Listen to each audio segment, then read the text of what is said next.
Nothing surprising to report. He died of gunshot wounds inflicted from behind. He had an enlarged thyroid and a little arteriosclerosis. And his last meal of fried oysters and cake probably didn't help matters. He's the second Hill Ridge Estate resident this month. First one was identified as a Bill Donnelly. Kind of puts a new spin on their motto, security is our priority. Those gated communities are pretty strict. Maybe he put too much of that tam bark mulch on his lawn. Well, it was stuck to the bottom of his sneakers. You say the shot came from inside the community? Yeah, it looks like it. But their lawyers are so good they've stonewalled us out of getting anything. Is there any connection between victim 1 and victim 2? None so far, except for the high probability that it's the same killer. I'm sorry, ma'am. This area is restricted. Oh, not again. You two know each other? Hi, I'm Shelby Turner. I'm a reporter. For Comet magazine. Is that the zombies ate my babies? Yeah, the scum of the earth, Comet. We do hard-hitting investigative journalism. Perhaps you read a piece of mine a few months back about the Biggerstaff crime family, Dr. Sloan. Sloan. You two are related. See how fast you made that connection? Boy, those zombie children didn't stand a chance. Who's this? Excuse me. It's Paul Foster, the guy you were bugging me about this morning. She barged into the station and demanded to see the investigator in charge. Yeah, well, I finished the autopsy. Well, don't volunteer anything. So what leads have you developed? Nothing I'm going to share with you. Well, there's more to this story than you realize. Foster called me. He told me that there were alien replicants living in that community. You're missing the bust of a lifetime.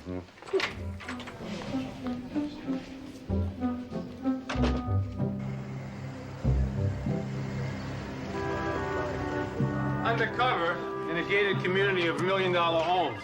Captain, we're getting nowhere. We can't get past the lawyers, much less the front gate. Well, I'm not questioning the need for an investigation. It's the undercover part.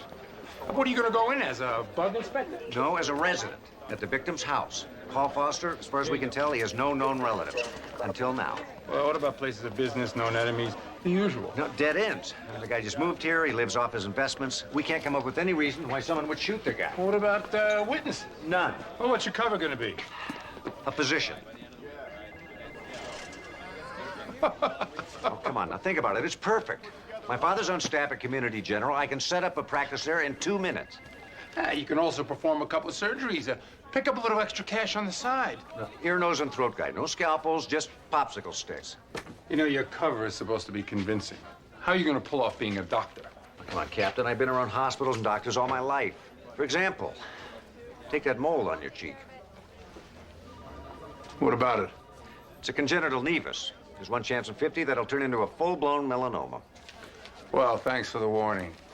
I'll cut it out later with an ice pick. Slightly misshapen, flat to the skin, no hair follicles. Yeah, it's a problem waiting to happen, especially if you have a history of severe sunburn. That hasn't changed shape recently, has it? You know, why don't we lay off the mole, okay? It's part of my personality. So, I have your permission to go undercover? Yeah. Just remember, no malpractice suits, okay? Oh, and I'm serious about that mole. Out, the door's waiting. Yeah.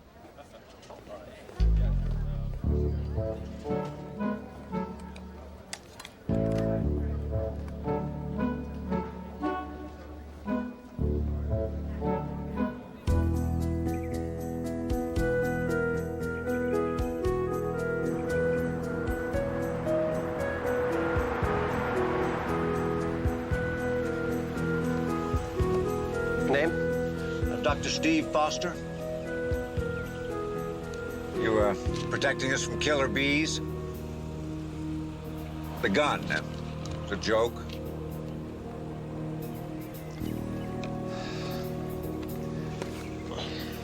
Welcome to Hill Ridge Estates, sir.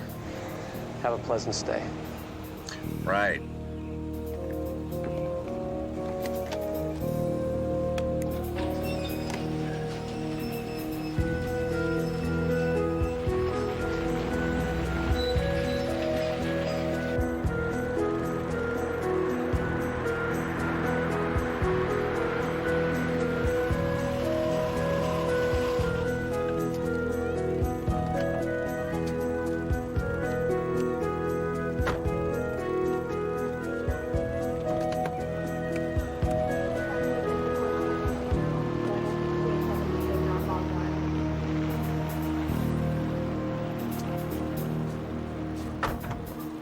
Hi, you must be Dr. Foster.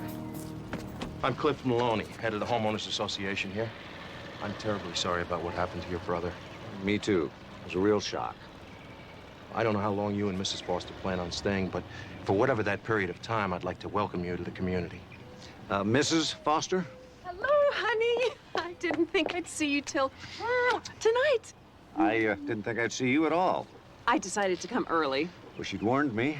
I didn't have time. I had to get groceries for the dinner party. Thanks very much for the invitation. I think this is a great way of remembering Paul. It was a pleasure to meet the both of you. Let me know if I can do anything, and always feel free to call security. They're extremely efficient. They have that reputation. Excuse me. You realize the position you put me in? The best possible one. We have to talk. Of course. Suitcases, darling. Wouldn't want to forget my suitcases, darling, after the trip I've had. Where are you going? We need to talk. Not until we unpack your bags. The master bedroom's up here. You're gonna love it. Better.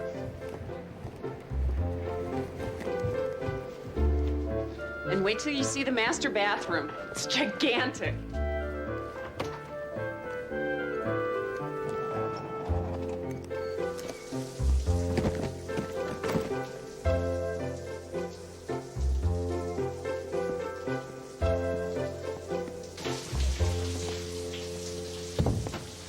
From now on, whenever you hear the shower running, it means I want to talk to you in here. Better acoustics. No, it's the only place that we can talk safely. Why, alien replicants don't like water? The place is bugged top to bottom. You've been reading too many of your own magazines. Paul Foster told me he used to always call me from the bathroom with the water running. He said it was the only place that he felt safe.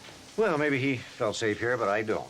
What are you doing? I'm leaving. The steam is bad for my jacket. Didn't you hear what I said? Paul Foster was scared. Well, he may have been scared, but he wasn't very smart. Cell phone conversations can very easily be intercepted. Well, I think he feels worse than anybody about that. Now that he's dead, that's a condition I'd like to avoid. Well, the way I feel is a condition I might consider helping you achieve. You need me. Oh, I can hardly wait to hear how. I already told them all that I was your wife. If you kick me out, you blow your cover. And how did you find out about my cover? I have my sources. Well, when this is over, you're going to jail for interfering with a police investigation. When this is over, you'll be happy I was here. Now clean up. We have guests coming over. And remember, in case Foster was right about all the bugs, and he was, we are husband and wife even when we're completely alone together. Unless we're taking a shower. You'll feel so much better.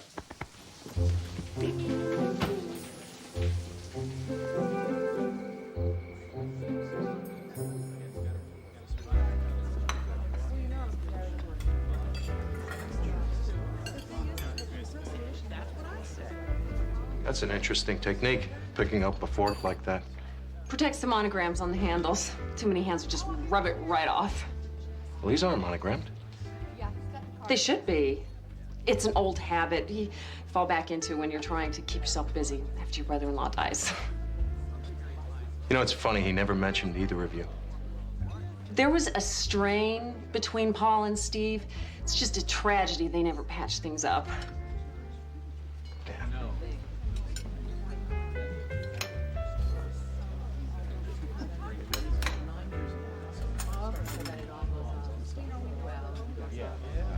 She's very efficient.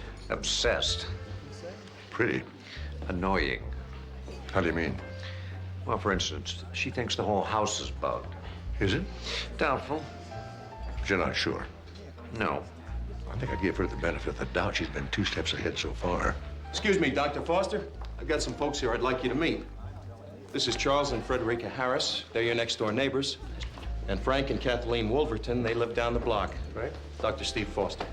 This is Dr. Mark Sloan. He's my boss at Community General. Nice to meet you. Quite a neighborhood you've got here. Yeah, sure is nicer than our old place. Certainly more efficient. But dull. Every property is just like every other property. Fescue lawns, shag carpets. There's blonde wood and marble everywhere. But it did put you into redecorating overdrive. You should see her wheel those credit cards. Frank complains, but I've made the house feel just like we're back in Miami. You know, somebody did a nice job of this house. Yes, but it's not warm. I told Paul he really should have used more color. We are so sorry about your brother. It's a terrible tragedy. Thank you very much. Did you know Paul, Dr. Sloan? Well, you know, I don't think anybody really knew Paul. Truer words were never spoken. Thanks for having us, Doctor. We're going to take off. Thank you all for coming. I think I'll go freshen my soda. Good night. That's one long-suffering man. But I'm not. I know what you are. I know what you're doing here. Stay, and I'll tear your heart out and eat it with some berries and cream for breakfast. Ah, Shelby. Great dinner party. Thanks so much for having us. Thank you for coming. Absolutely. Wouldn't have missed it for the world.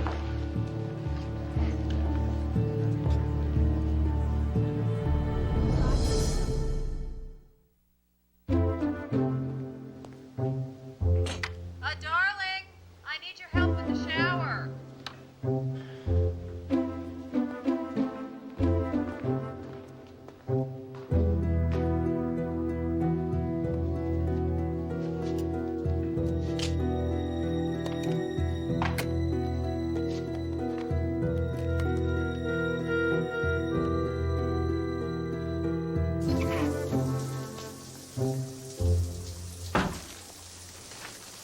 I don't see anything wrong with the shower.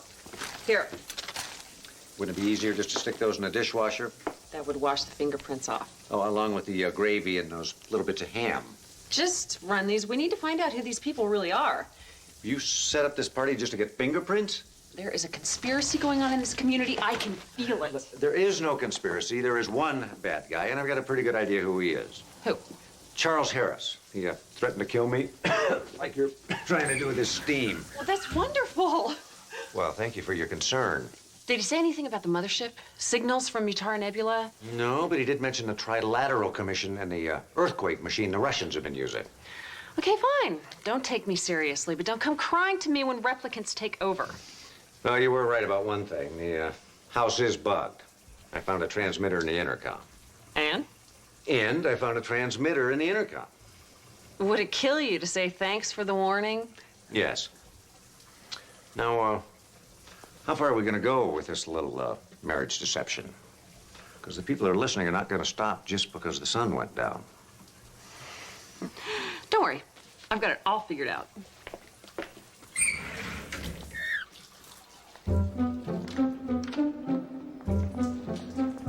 How can you be so insensitive, you pig? You can sleep on the couch again tonight till I change my mind. Men.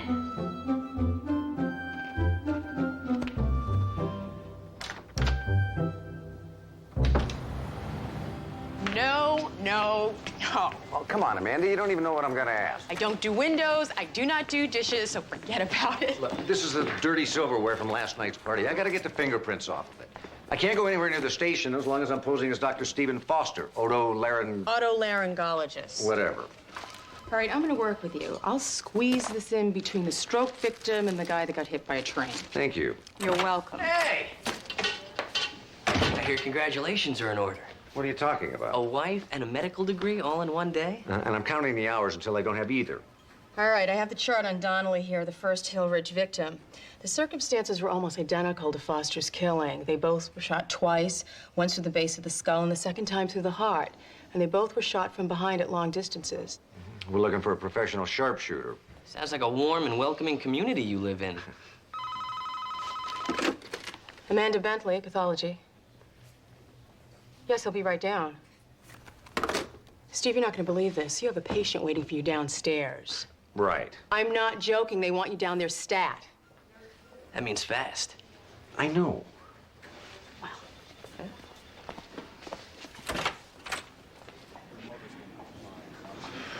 What am I gonna do? What are you gonna do? You treat him, examine him, comfort him. Most importantly, don't hurt him. It's part of the Hippocratic Oath. I never took the Hippocratic Oath. You kidding me? In that cool jacket?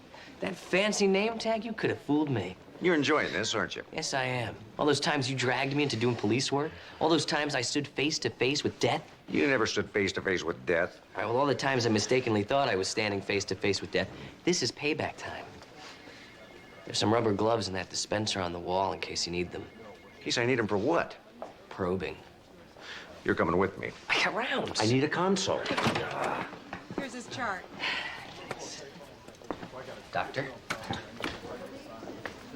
Well, hey, Doc.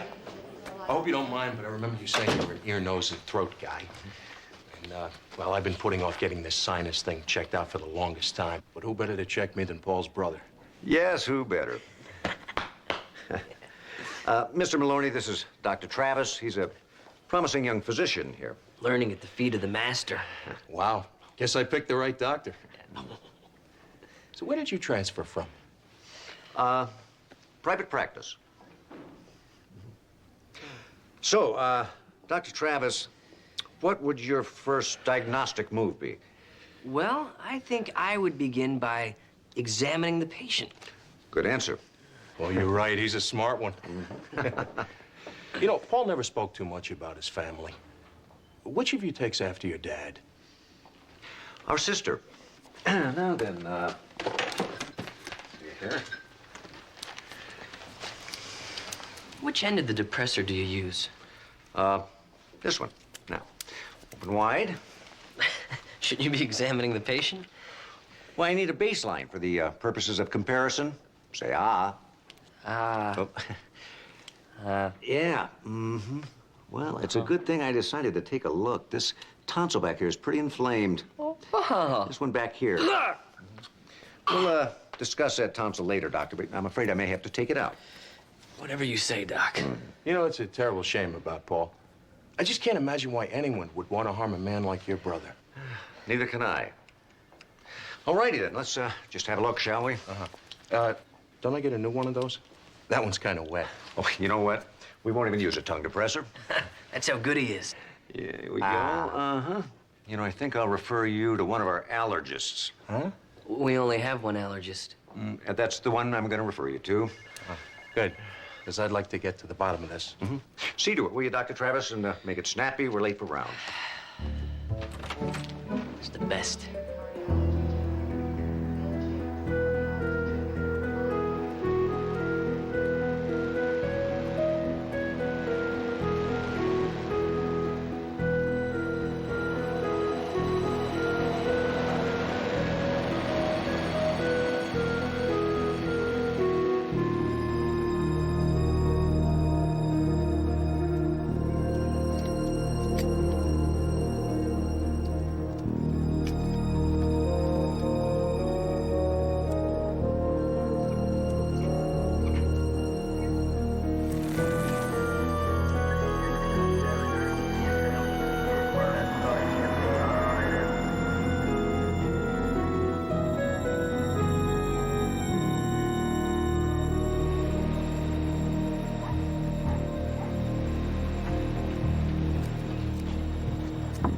Hi, I'm Paul Foster's sister-in-law.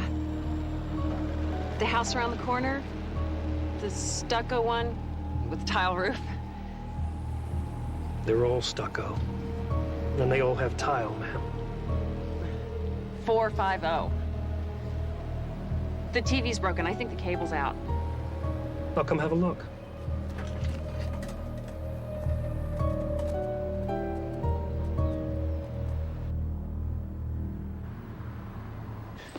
Sorry we're late. Dr. Travis invited me to go on rounds with him. Oh, please stop encouraging him. The doctor invited himself. Yeah, I got to maintain my cover. Someone's already come to check on it. With my luck, the whole community will show up for an exam. Well, while you guys were on your rounds, we were busy getting the fingerprint analysis done. That was fast work. Deceased, deceased, deceased? What's going on? All the guests at the party were already dead. Well, that's impossible. They didn't look dead. I mean, they ate, they breathed, they didn't even smell bad. And he says he isn't a doctor. Oh, come on, you guys cooked this up, didn't you? This is a joke. No joke and no mistake. Honey, I'm home.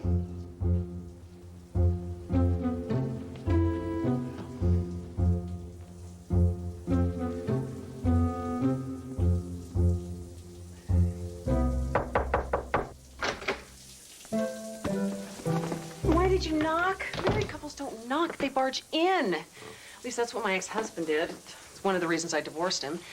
And where have you been all day? I would expect to be abandoned by my ex-husband like that, but you're a cop. You're supposed to be a more responsible spouse. Aren't you getting into this marriage role just a little too much? For your information, while you were out playing doctor all day, I was busy investigating. There were people walking their dogs. The dogs looked drugged. So did the people, for that matter. Really? There were workmen. They were supposed to be workmen. They weren't working. They were watching me. Well, why wouldn't they watch you? You're new here, you're pretty. You really think I'm pretty? Look, just get to the point, will you? There were milkmen delivering milk. Now, who delivers milk these days? Milkmen? Okay, how about this one? I asked the cable repairman to come check my reception. He came without an appointment. Now, that is strange. Did you run those prints? Yeah, we ran into Prince. Well, you're going to tell me about it willingly and get over with, or am I going to have to pester it out of you? Well, we don't have the whole story yet. And I'm sure there's a perfectly good explanation. But the fingerprints of every resident at that party last night belonged to someone who was already deceased. Dead people? Let's not rush to judgment. Let's just get the facts. This is better than alien replicants. I've got to call my editor. No, you are not calling anyone. The story's too big to sit on. You don't have a story, unless you're going to make one up. We're talking dead people. Look, I'm not letting you out of this room until you promise me you're not going to call anyone. I just don't want to get scooped. Look, you won't. Whatever this place is hiding, they've been doing it for a long time, and they'll do anything to protect it. We have to be careful. Now, promise me. Okay, I promise. But I'm just a comet reporter, remember? Scum of the earth. I trust you.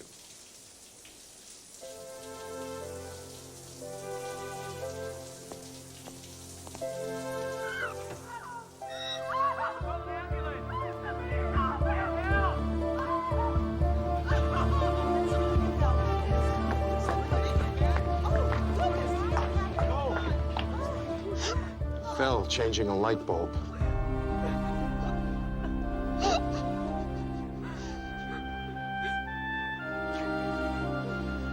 He's dead.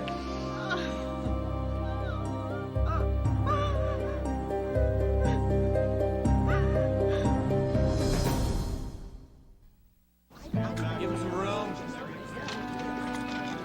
Cause of death looks accidental. Mr. Harris broke his neck the moment he fell. There's nothing anybody could have done for him. I wonder. You think the alien replicants got him? I think your wife needs you.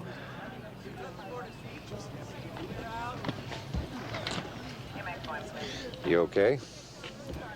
I'm tired. My stomach's upset. I've seen enough death for one lifetime. Take me home.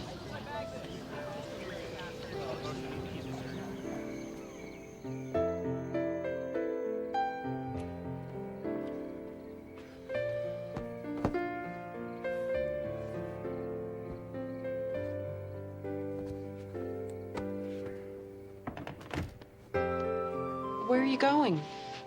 To sleep on the couch again. Remember? Oh, don't, please. After everything that happened today, I really don't want to be alone. Would you mind staying up here tonight? Not at all. Honey.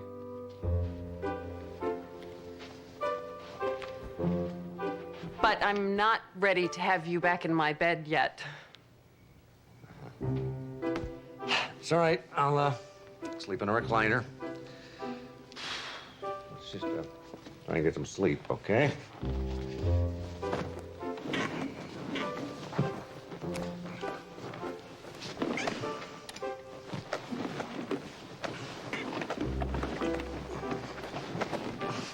always loved recliners.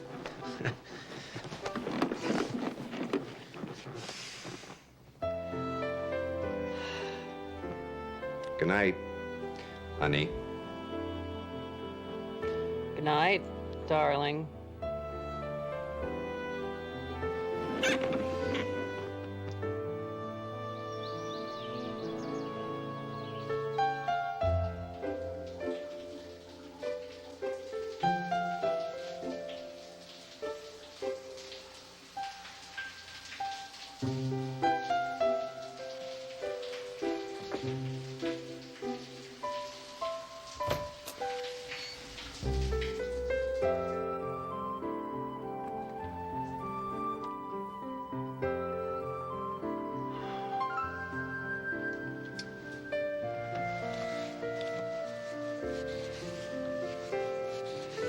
Thanks.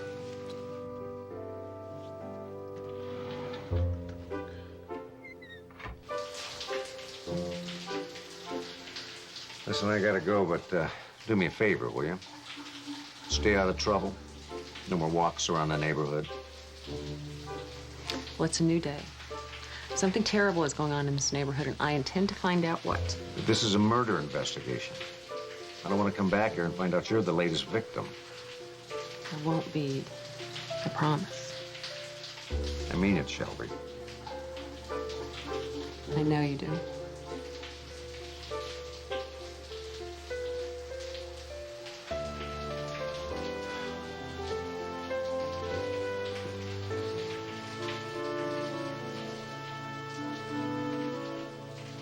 Charles Harris had a contusion on his forehead, undoubtedly caused by the fall from the ladder. He also had a badly twisted ankle from the same fall. But what killed him was a broken neck, plain and simple. I couldn't find anything else. I looked, trust me. You know, I just don't buy this as an accident. The guy that threatened me at the party just happens to die in his own house changing a light bulb. You found traces of Synthroid in Harris's system. Nothing significant, just a therapeutic dosage. What's Synthroid? It's a thyroid replacement drug. Well, didn't you say Paul Foster had an enlarged thyroid? Yes, but he died from gunshot wounds, not thyroid disease. Yeah, but I still think we ought to do a few more tests to find out what else our two bodies have in common. All right, this is a partial gene sequence on both men, but the number of correlations is no fluke. What's the percentage? You tell me. I'll highlight them. 3 out of 4. What's it mean? Well, if Amanda were to run a test on you and me, we'd match up about 50% of the time. Because I'm your father, I contributed 50% of your genetic material. Your mother contributed the other half. See, there's only one way the two people can match up 75% of the time. They were brothers. And they kept that a secret even though they lived across the street from each other? Why? What the hell is going on? I don't know. Certainly puts a different spin on the Harris's threat. You know, he knew you were an imposter. He probably thought you had something to do with Paul's death. He was terrified of you. Did Shelby ever explain why Paul Foster contacted her, of all people? Well, I assume it's because she was the only person that would listen to a story about alien replicants. I wonder.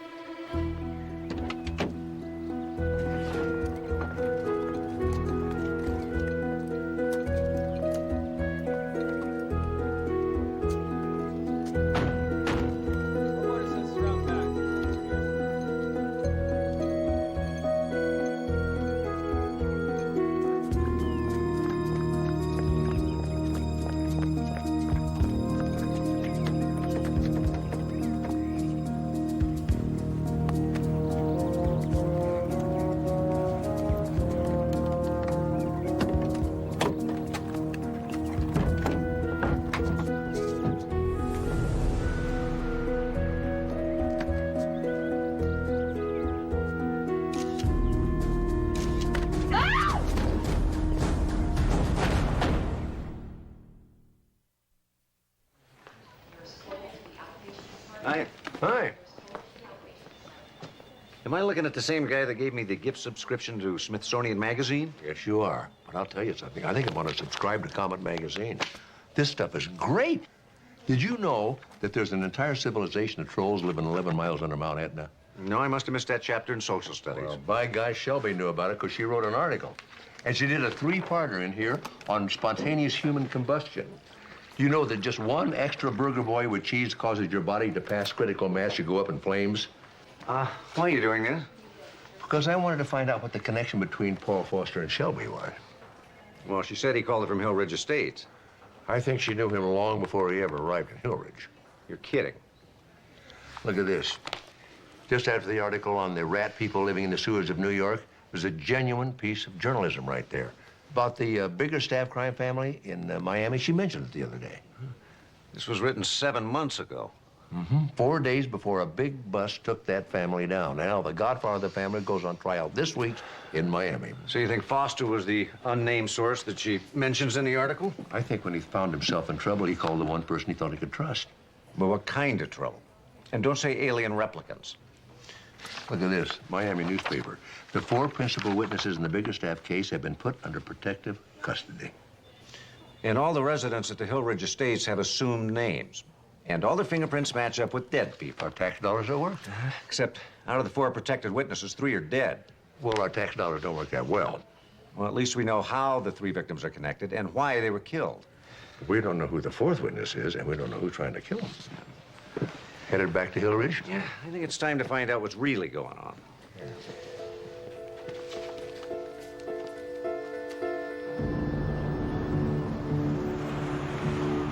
Hello, Dr. Foster. Hey, Phil. Wanna get the gate for me? Here's where we can see him.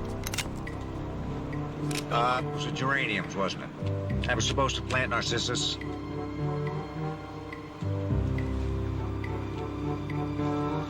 Lieutenant Steve Sloan, LAPD. I want to talk to the man in charge.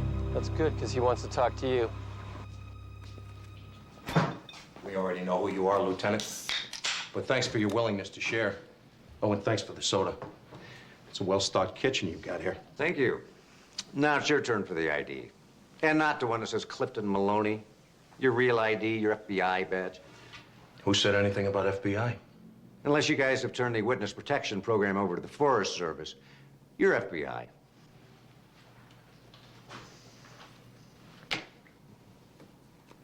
I assume you've increased security on the 4th witness in the Biggerstaff trial.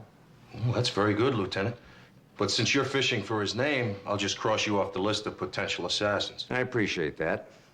What I don't appreciate is you keeping a secret from the local authorities. Specifically me. It's federal jurisdiction. Yeah, but dead bodies keep turning up in my jurisdiction. Oh, and I suppose that justifies you coming in here undercover and potentially blowing the entire thing. Oh, no, you guys are doing a great job of that all by yourselves. 3 dead witnesses out of 4. You ever consider it might be an inside job? Now, wait a minute, It seems to me you could use some help from someone objective, like the LAPD. Okay. You want in? You find out what your lady friend was doing here the night Paul Foster was killed. See, our perimeter surveillance cameras caught her on film. She lured him to the north fence. He was shot on his way there. Those shots came from behind. She couldn't have done it. No, but she's obviously involved, or she wouldn't have been there at all. She's probably involved in 2 other murders as well. We just can't get her to tell us how. Where is she? She's here. She's fine. She better be. Get her. You know, you really should have brought me in on this earlier. Well, took us a while to check you out, Lieutenant. And then we were hoping she was going to slip up and tell you something. And all you got was the sound of running water. She's a very attractive woman. You got enough to charge her? Not yet, but we will. Steve, thank God. You all right? Yeah. Good. Shelby Turner, I'm placing you under arrest. You have the right to remain silent. What? What do you think you're doing, Lieutenant? I'm arresting her for interfering with the police investigation. You can't do that. Well, you prefer I take her in as a material witness in a homicide? I prefer you leave her here. I've got legitimate charges I can bring against her. You don't. As soon as you do, let me know. I'll return her to your custody. In the meantime, she's my prisoner and she's going to my jail. You're interfering with a federal investigation, Lieutenant Sloan. Under the circumstances, it's my sworn duty to interfere. You can't even keep your own witnesses alive. This isn't over. Got that right. As soon as he uncuffs me, I'm gonna strangle him. Keys? Give him the keys.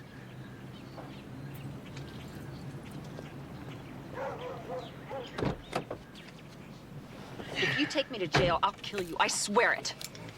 But tell me you don't believe him. You make it kind of hard when you keep threatening to kill me.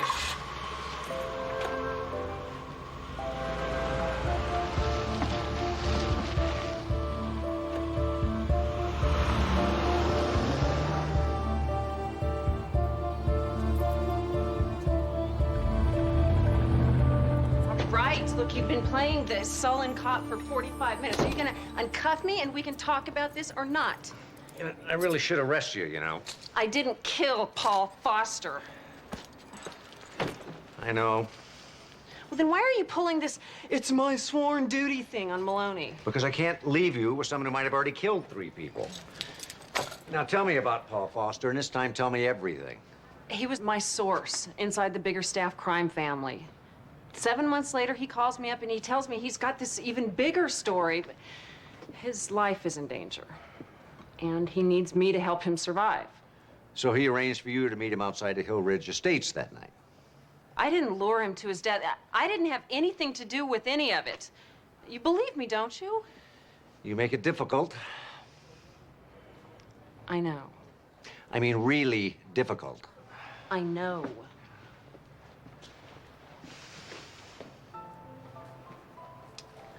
I can't believe this. What, that you're falling for the scum of the earth? No.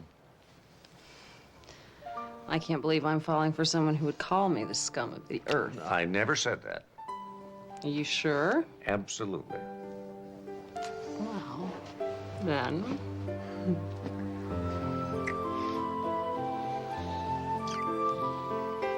You, really believe in spontaneous human combustion? Let me show you how it works.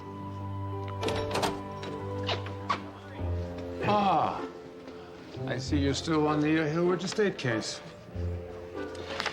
You know, he's not really a doctor. He just likes to pretend.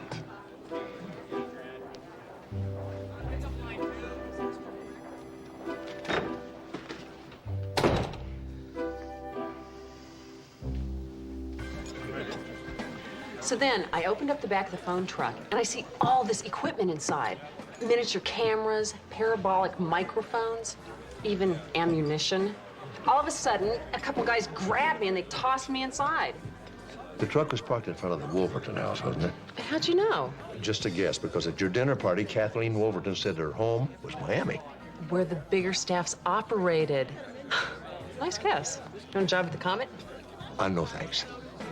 So we know that Frank Wolverton was the 4th witness, but we're still no closer to finding the killer. I think the FBI is behind it all. I think this is a conspiracy that reaches to the highest levels of our federal government.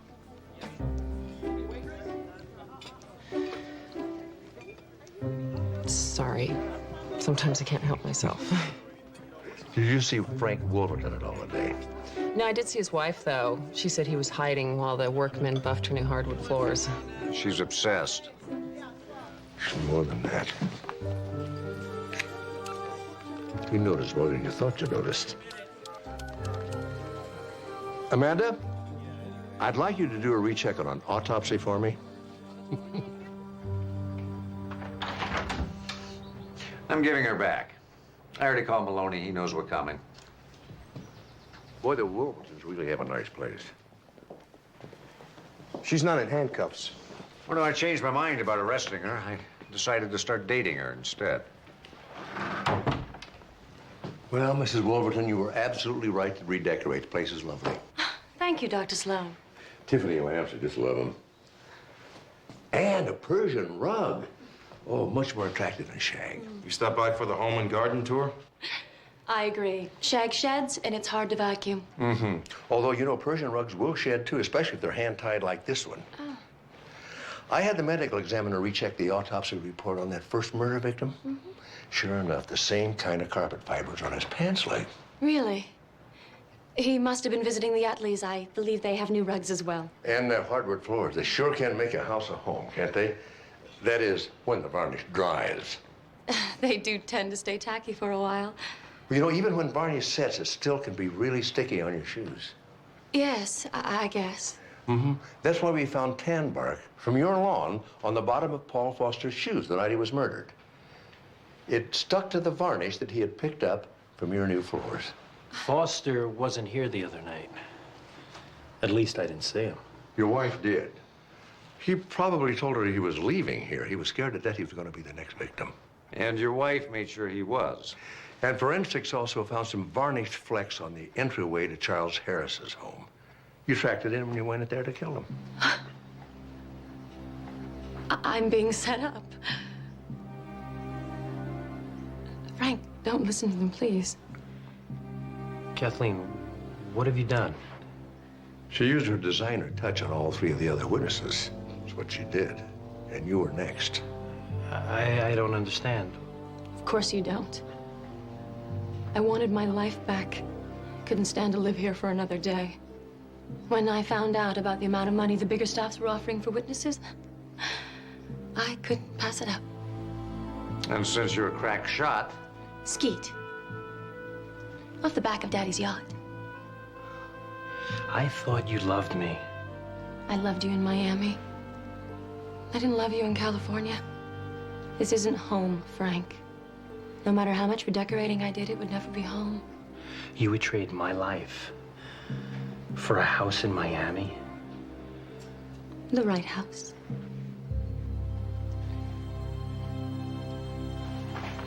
Put her in handcuffs. How'd you figure this one out? Good forensics, logical deductions. And one very big guess. It's gonna make a great story. You know what's so cool about it? What's that? There aren't any mutants in it. I thought you loved mutants. Isn't that a job requirement for working at the Comet? I think I might sit on this story for a week or two. What do you think about that? Why would you do that?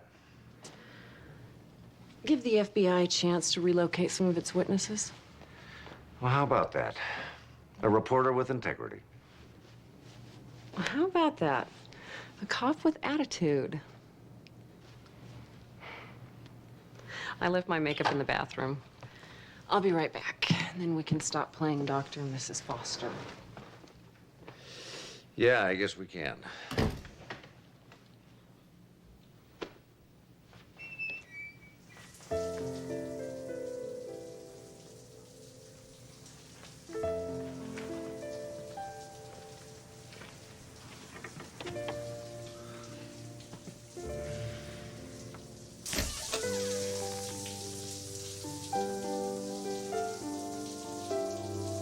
There's no one listening anymore, you know. I know.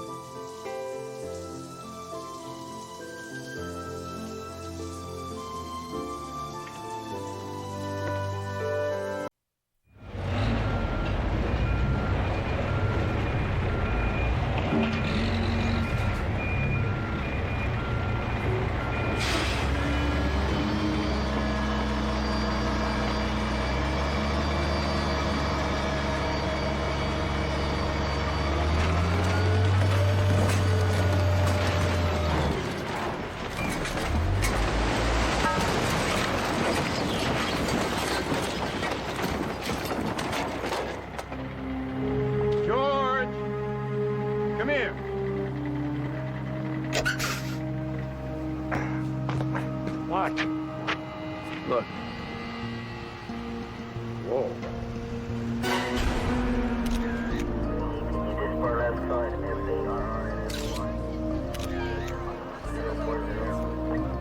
You wouldn't believe the stuff people throw away. Pianos, anchors, grenades. Sometimes relatives, sometimes in pieces. Well, you get used to it, you know. I don't.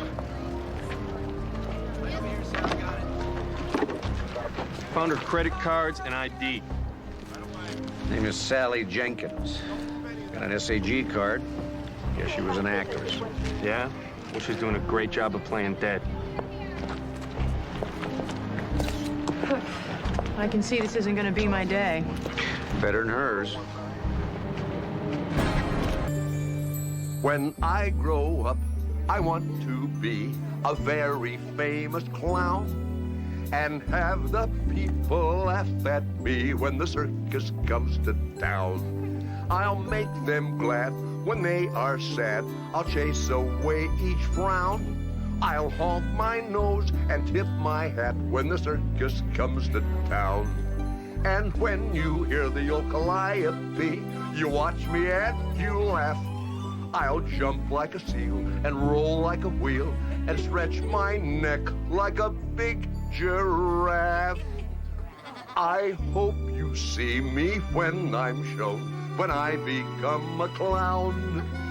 Next year when I am fully grown and the circus comes to town.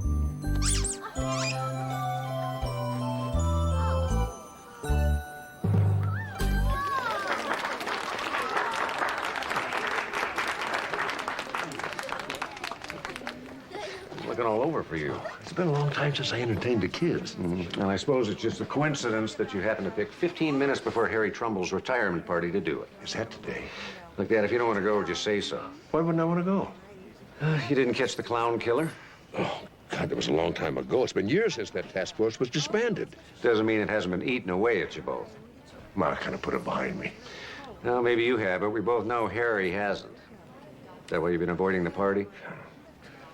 You know, I was the last person to leave that task force 8 years ago, and we haven't spoken since. Kind of awkward time to start again. We're the best. Harry could use his friends right now. He hasn't got many left. Let's go. All right, holster your guns. We've got the man of the hour. Here's to Harry Trumbull. Even a bullet in the throat couldn't keep him from achieving what most detectives dream of. He managed to milk one case for 15 years and keep himself off the streets. Harry Trumbull. You're here. Thank you. Congratulations, Harry. 40 years on the job. That's quite an achievement. Not exactly what I'd hoped to be remembered for. You taught a lot of homicide detectives how to do their job. And that's a legacy that'll last a long time. You, of all people, should know exactly what I'm talking about. But then again, you've solved a lot of murders since then. Well, I've been locked away in my little room. Harry, you locked yourself away in that room. It's because the clown killer's still out there. Only now, no one will be looking for him. Harry, you did the best job you could do. It's time to put that behind you now. Enjoy your life a little bit. You always talked about going deep-sea fishing in Cabo. Do it. Oh, I talked about a lot of things. Talked about a wife, kids, grandchildren. You know what happened to that? Oh, I'm sure glad you invited me to come down here.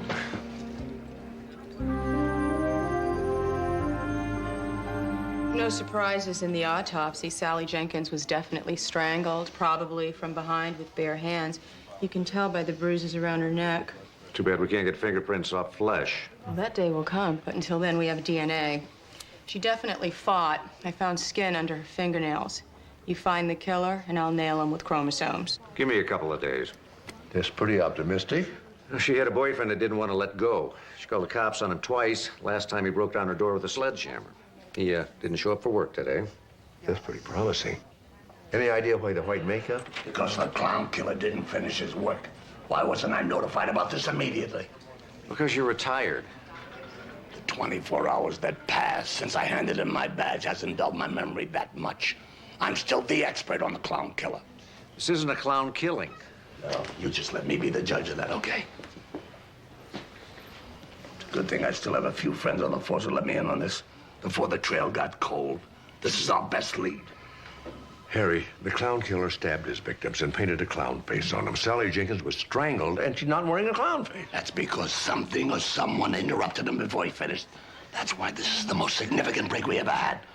There could be a witness out there. The clown killer also made an incision in his victim's tongues. She doesn't have one.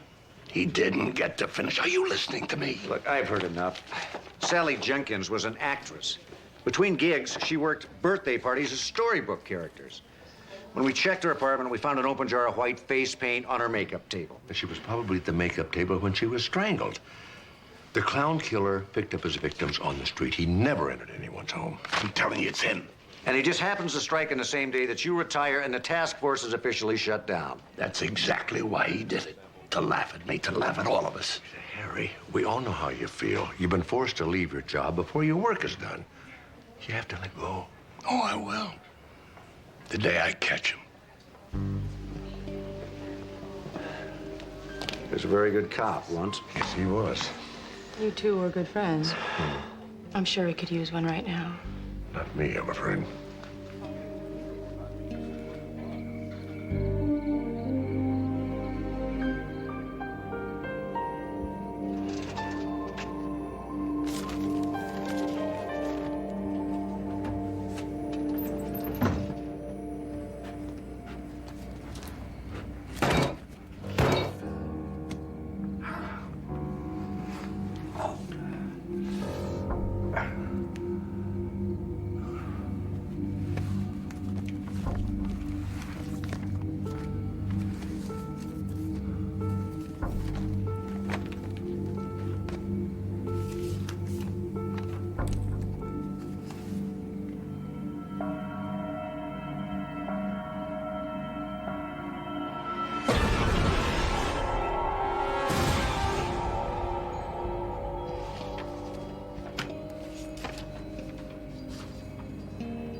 Promise you. I'll get him.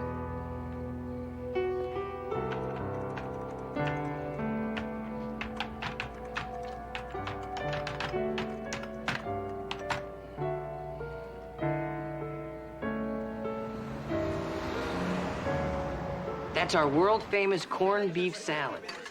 See, and the next one is a smoked tongue Cobb. And then the one after that is our famous Santa Fe pastrami Caesar. Definitely original. Oh, yeah. I like to think of them as salads a man would not be ashamed to eat. Don't you think they're a little hearty? Well, hearty, yes. But it's the only way I can get Steve to put a little roughage on the menu. Hey. Give me some bacon and eggs, will you, Jess? You can get them yourself. Yeah, and gouge your eyes out with my spoon, too. Hey, well, a bright good morning to you, too. Well, this Surly in the morning routine works great. You can't believe what I can get people to do for me. You're saying you're actually in a good mood? Great.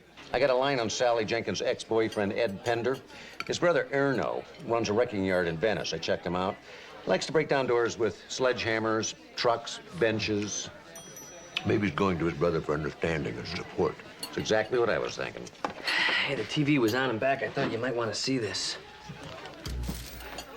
The clown killer terrorized this city a decade ago in a string of killings that left 6 women dead and police baffled. And now comes the terrifying news that he's back. The clown killer took responsibility for the slaying in a note delivered to this station late last night. Its authenticity was confirmed by Lieutenant Harry Trumbull, the head of the Clown Killer Task Force. Yes, there has been another killing. Unfortunately, it's consistent with his past murders. And so is the note, which contains information that only the clown could know. I knew that Harry was obsessed with that clown. I never thought he'd go this far. He's gonna have this whole city in a panic. Well, that's the station. I gotta go. I want to tag along with you. All right, listen up. The chief has reactivated the Clown Killer Task Force, and Harry Trumbull has been reinstated. You're all assigned to this. Other casework is temporarily suspended. How do we know it was the clown and not some crank?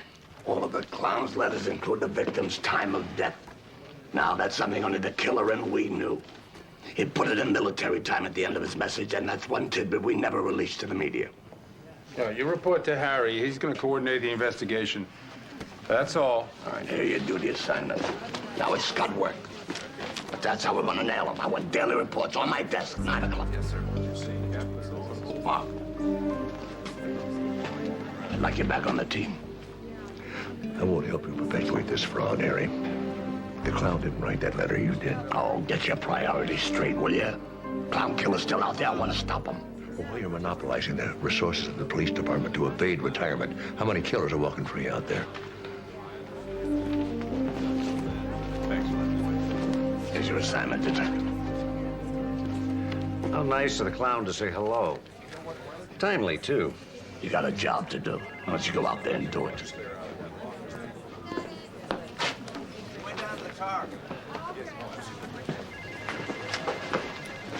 You don't really believe the clown is back, do you? What I do believe is that every television and newspaper reporter in the city is camped outside the chief's office. He's expecting results. We have got to give it to him. The clown didn't kill Sally Jenkins. Give me 1 day and I can prove it. 1 day, and your clock is ticking.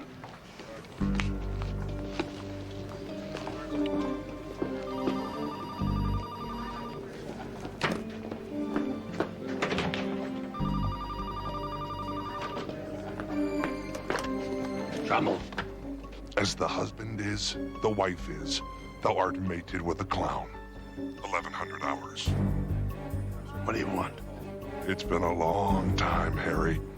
Thanks for inviting me to clown around again. Something wrong? Oh, no. Just a crank call.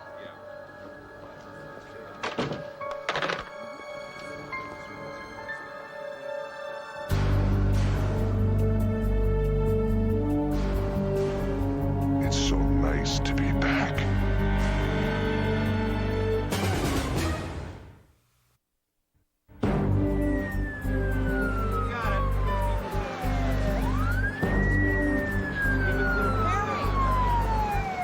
Is this another clown killing? Can you tell us why he's come back? No comment until I take a look. Guess I should congratulate you, Harry. You were right after him. What do we have here? Young female, 22. The name on the driver's license is Trudy Shedlow. It's there. When I got the page, I could hardly bring myself to come down there. Even in the car, I kept hoping. We all did. Well, the only thing that matters is to see this never happens again. I'm gonna need your help, Stephen. Can I count on it? Yeah, Harry.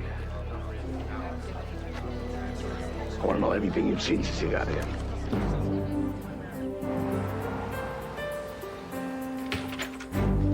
I'm glad you're back on the team, Mark. I'm just here to finish a job I started 10 years ago, Harry, that's all. And I still believe that letter was a fake. And when this thing's over, I want to find out the truth. Fair enough. So where's the clown been hiding all these years? He hasn't been. Remember his last killing, 89? We all wondered why he vanished. I remember hearing a lot of theories. Yeah, we thought he was bored with killing, or he finished a pattern that we didn't understand. Yeah, pretty useless. Yeah, because it was based on wishful thinking. Truth is, the clown never stopped killing. I don't remember hearing about any murders that even sounded like the clown's. That's because you were looking in the wrong places. Just like I've been doing for so long. Yeah.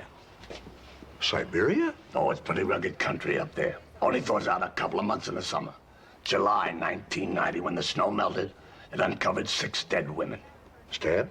Well, Siberian record keeping isn't up to our standard. But at least one woman had an incision on her tongue. And enough of their faces survived the winter. Show traces of grease paint. Clown faces? Well, not exactly clown. I reconstructed these from bits and pieces of the victims' photos. Skomoroki. In Russian mythology, he's the trickster, Joker. You reconstructed this, so you don't know that this is actually what was painted on the victim. Oh, wait, I got more. It's Eshu. In most African cultures, this is the fool. Now, we found indications of him on 4 murdered women in Nigeria in 1993. This is Nasred Din, Saudi Arabia. Do I have to explain what he is? So, the clown has been traveling around the world, adapting his killings to the local cultures here. And you've managed to figure this out. Oh, I was sure he wasn't going to stop killing. Siberia, Saudi Arabia, and Nigeria. They're all oil-producing countries. And Mexico and Venezuela. You've traced his path for the last 10 years. So he works for an oil company. And the reason he stopped killing here is because he was transferred. And then he was transferred back. So we have to figure out what oil companies have operations in these countries. Then we've got to make a list of all the employees whose movements parallel these killings. That's why they gave me a dozen officers. Now it's a matter of time before you watch me bring them down. Harry, Dad, I'd like you to meet Jed Pender. He just admitted murdering his girlfriend, Sally Jenkins. He couldn't have. Seems Jed wanted Sally to stay home and watch videos. She wanted to go to work playing Raggedy Ann at a kid's birthday party. He settled the argument by throttling her to death. I think the DNA tests in the skin found under her fingernails will prove it. Why would the clown confess to somebody else's murder? Go on, Harry. Explain that to us. Well, the only reason I could think of it, he's toying with us. Somebody is.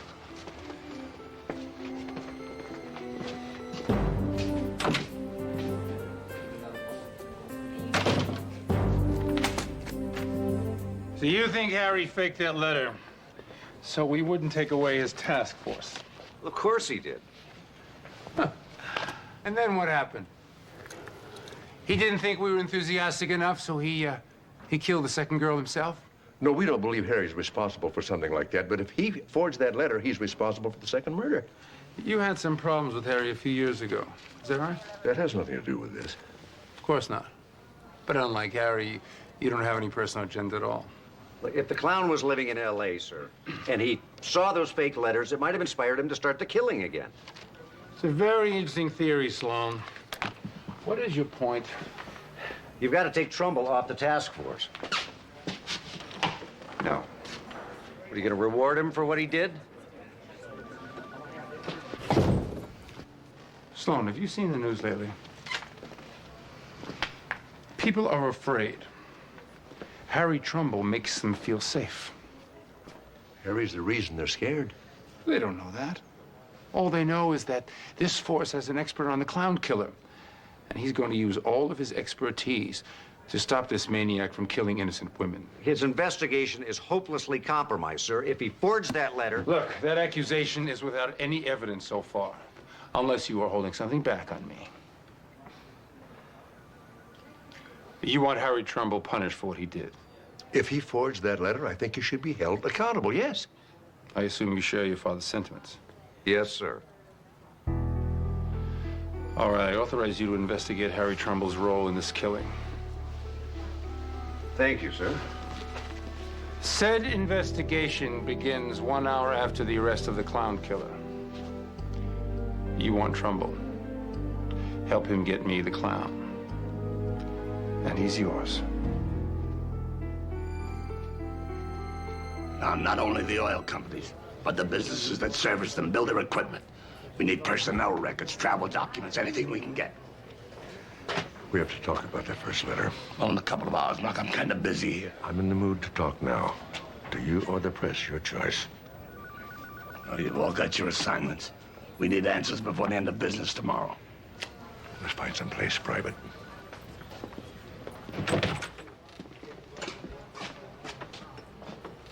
I assume we're meeting here instead of Newman's office because you couldn't get me thrown off my own task force. Who sent that letter, Harry? Until we get evidence to the contrary, it's credited to the clown. He didn't kill Sally Jenkins. Then let's add fibbing to his list of crimes. Are we done here? That other girl, Trudy Shedlow, put this on your conscience. I'm going back to work. You woke him up, Harry.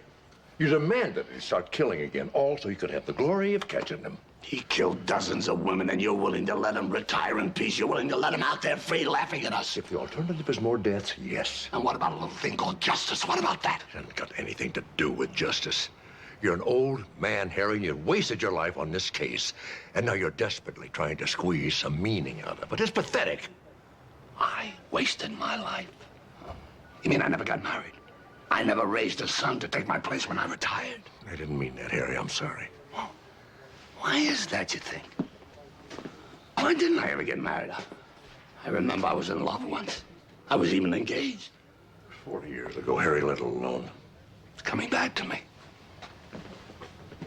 I remember her name was Catherine. She was so beautiful, and she loved me, Mark. She said she loved me. Till she met a young doctor. Then she didn't love me anymore. You know he didn't mean for that to happen. You stole my life. Don't you dare lecture me about my conscience until you're ready to talk about your own.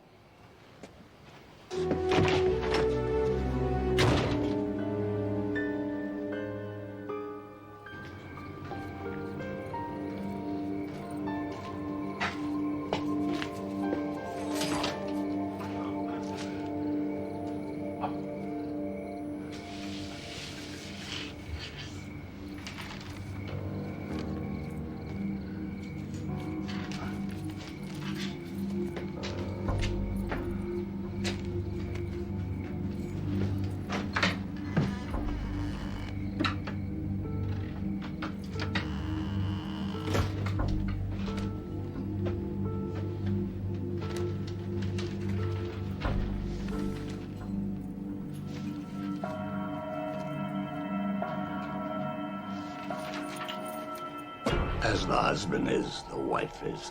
Thou art mated with a clown. 1100 hours.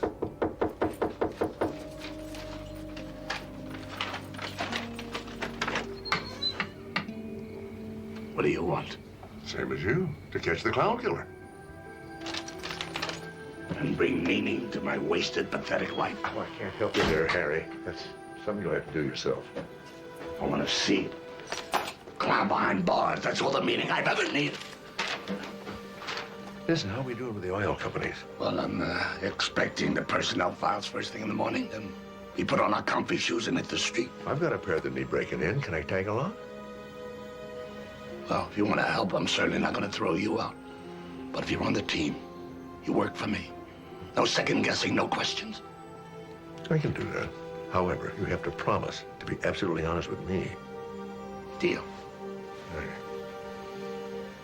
Mark, the envelope. Oh, don't tell me. I was walking away with crucial evidence you have to study in the morning. No, nothing like that. Junk mail, that's all. Okay.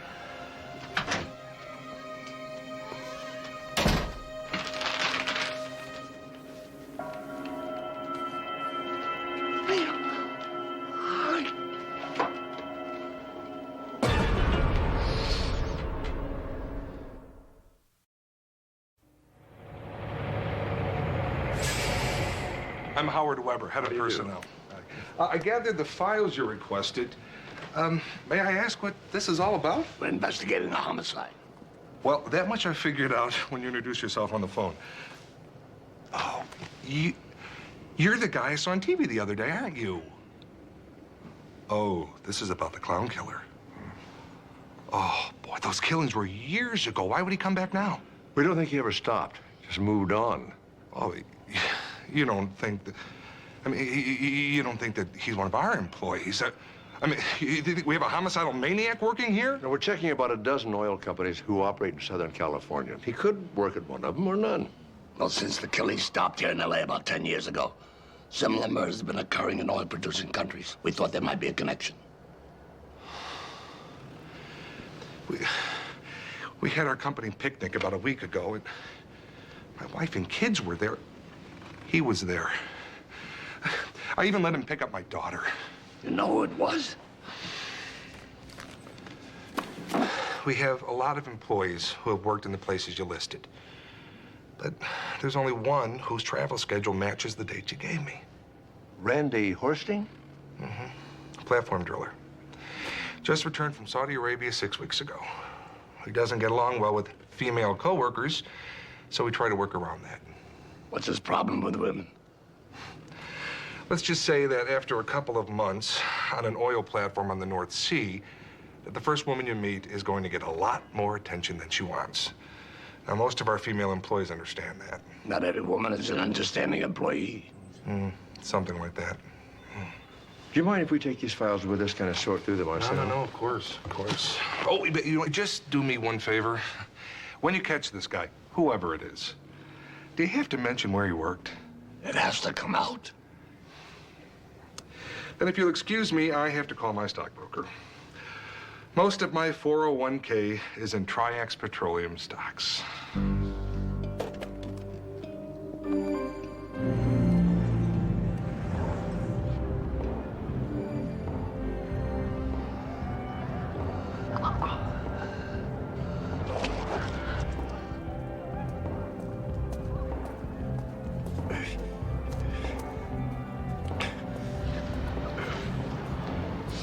There you go.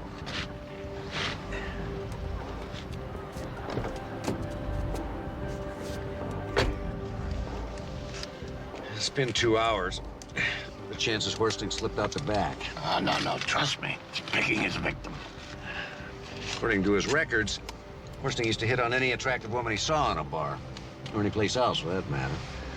Only when he got so choosy. What? Oh, no. I was just thinking. You're a good cop, you know that, Steve? Sorry we didn't get to know each other better. Well, we spent the night together in a car. You know what your favorite radio station is? Just taking your coffee and why you hated Titanic. What else is there? No, I meant before. All those years working in the same building. You never really talked. Well, it's a big department. Oh, I see a lot of your mother in you. Well, you knew her? Are you kidding? I introduced her to your father. Really? Sure. Well, I guess I should thank you. You got a girlfriend? Yeah, I'm seeing someone. It's okay with her that you spend all this time away from her. She knows it's just the job. They always say that. And comes a day when they don't mean it anymore. You know, you never know how much you hurt them until after they leave you. You know, for a guy who never got married, you know a lot. I do, don't I? You know, it's good being a cop, but it's important to have a life. If I had a son, I'd pray that he had both. Worstine.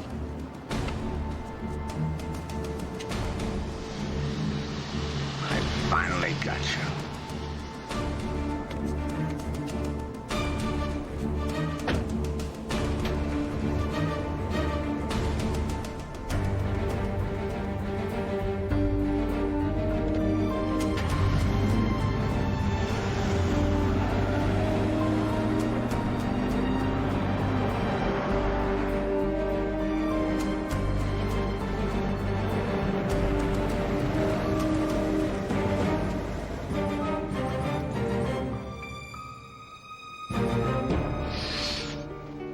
You all right?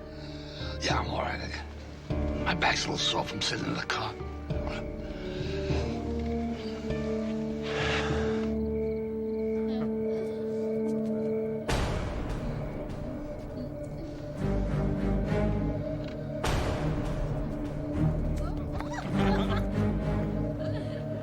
Now, this just doesn't feel right. It's him. Just wait.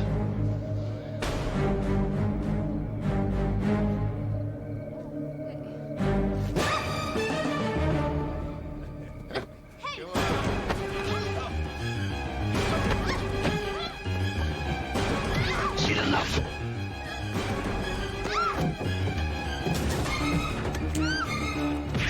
Police, hold it!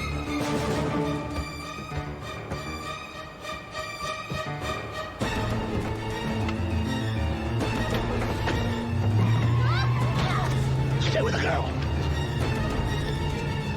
You all right?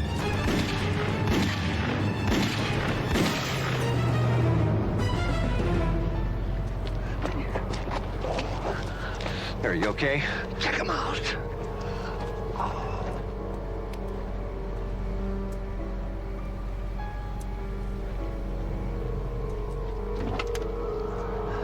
Did I get him? Yeah, you got him, Harry.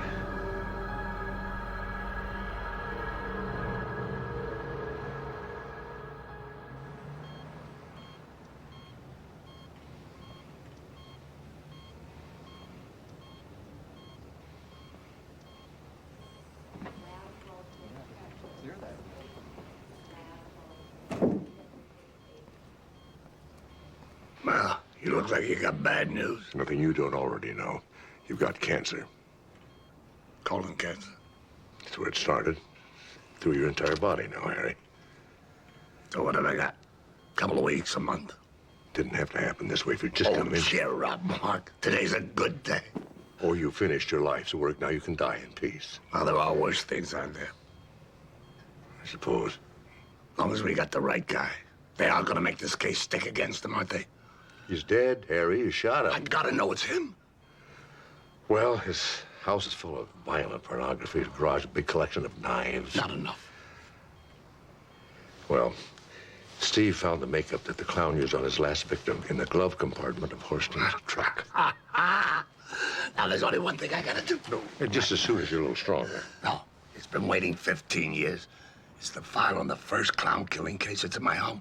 I've been waiting a long time to mark it closed. Oh, look, I'm out of here in a couple of hours. I'll be happy to go get it for you if you're a good patient. Okay, I'll wait. I'm good at that.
How does it feel to switch places, Harry?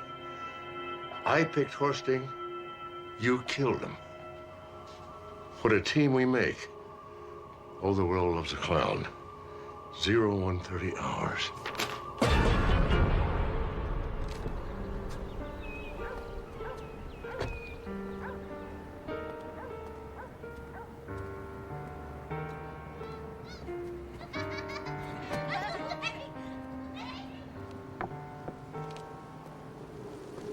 Ah, you're just in time, Dr. Sloan. Dinner's almost ready.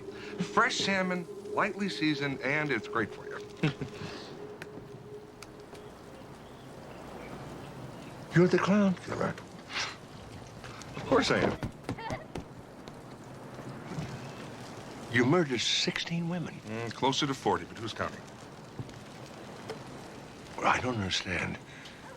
You have a family. You must put some value in human life. Well, it wouldn't be fun otherwise. Those women you murdered, they're no different than your wife or your kids. Oh, I would never do to my wife or kids what I do to those women. No. Cheryl! Cheryl, stop pulling Jimmy's hair. Now, how would you like it if he did that to you? Complicated guy, aren't I? Howard, how long until dinner, honey? Another 5 minutes. It's not like I wouldn't like to do it to my wife. I mean, I would if it was something she could survive, but as we both know, it's not. Are you aware of how sick you are? You can't go on with the killing. We'll stop you. Well, from what I read in the papers, you already have. The clown killer is dead. Case closed. Boy, everybody must be so relieved. I mean, I know that I feel so much safer now. Will you be staying for dinner? No, thank you, Miss Weber. I feel a little sick. Well, I'm sure it'll pass.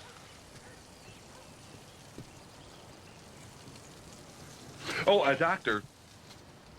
You know, all the stuff I just said, I was just clowning around.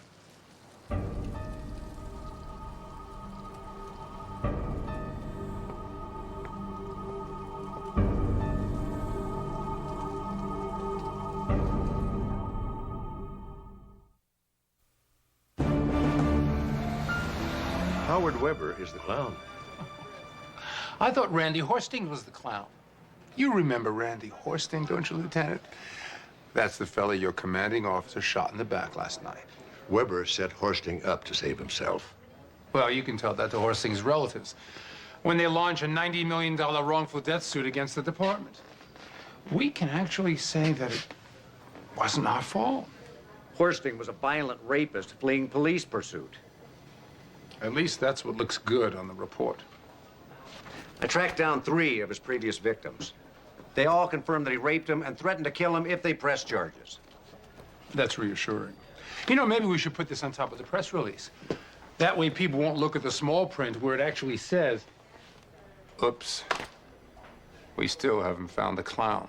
But we know who he is now. Let's tear his house apart. Or better yet, let me bring him in. And what am I going to base a search warrant on? His confession, for one thing?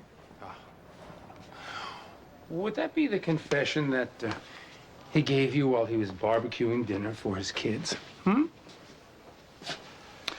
The judge will love that. So what's your alternative, Captain? To let him go on killing? If Weber is the clown, he's not going to kill now, especially since we closed the case. And there is the possibility that we may be watching him. Unless that just makes it better.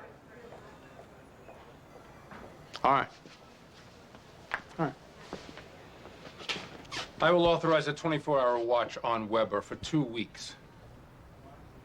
But if one word leaks out that we are not sure that Horsting was the clown, I will pull the surveillance. Is that understood? Yes, sir. Weber is smart. He'll just wait till he's out of the country to keep on killing. Well, that won't be our problem, will it?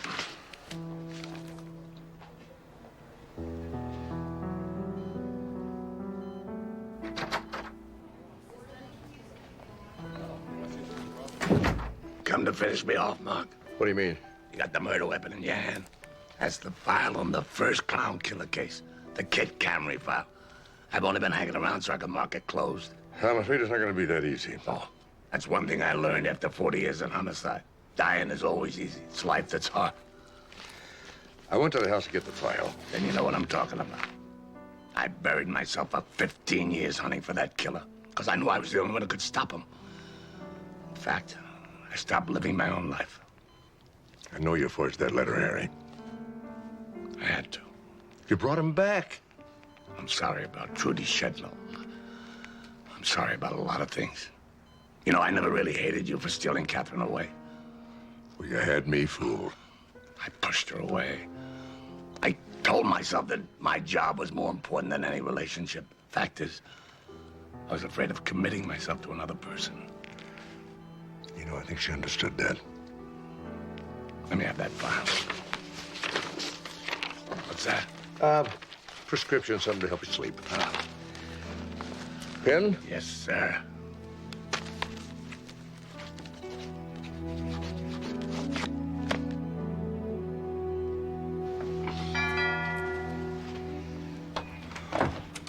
Hello? Oh, Dr. Sloan. I'm afraid you just missed Howard. He's on his way to the refinery. This time I'm here to see you and the kids. I don't understand. Oh, didn't Howard tell you? I'm heading up Triax Petroleum's new family healthcare program. My goal is to start personalizing the service a little. Well, it's about time. Now, this is the sample from Trudy Shedlow. Yes. And you didn't find it on Sally Jenkins. Absolutely not. I checked and I rechecked. Then we know for certain that Sally Jenkins and Trudy Shedlow were not murdered by the same man. Yes, but you knew that already. But now I know a lot more. I won't let you hassle my family or violate our privacy. Amanda, this is Howard Weber. You don't know him, but you're familiar with his work. He's responsible for Trudy Shedlow. You impersonated a Triax physician in order to extract personal information from my wife and children. You know, I'm glad you dropped by, Howard. I've been looking into your son's eye problem. Expect to be contacted by my lawyers. They are filing a complaint with the Medical Association as we speak. You know, he's been suffering from a really nagging case of desert lice. It's a subspecies of something called Pediculus palpebrarum. It lives in the eyelids and the eyes, and it's unique to Saudi Arabia. And it only takes the slightest contact to transfer it from one human being to another. The ointment is not working. Your concern for my children is touching, but they're already being cared for by a doctor who, well, unlike you, will still be practicing medicine next week. You know, we found the same parasite in Trudy Shedlow's eyelashes, and she's never been to Saudi Arabia. But Randy Horsting has. More proof that you have caught and killed the right man. How gratifying for you. Just one problem. Horsting isn't infected with the parasite. But your son, on the other hand, is. Now, unless he's the clown, that leaves you. Well, and the thousands of people who arrive into the United States from Saudi Arabia every day. Well, it isn't enough to arrest you and obtain a search warrant for your house, your car, and your office. It's such a waste of time. Are you sure you want to do that? I will walk out of jail tomorrow, an innocent victim of police incompetence. Well, I'll be hunted by the press, of course. Oh, I'll probably have to hire a publicist, maybe even an agent. I'll take that chance. And the public, of course, will wonder just who the police shot and killed the other night. And why. It may be years before the police department regains the public's trust and respect, if ever. The good news is there could be a book deal in this. A few more deaths would really jack up sales.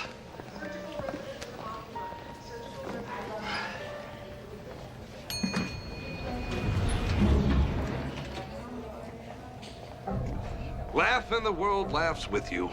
Weep and you weep alone.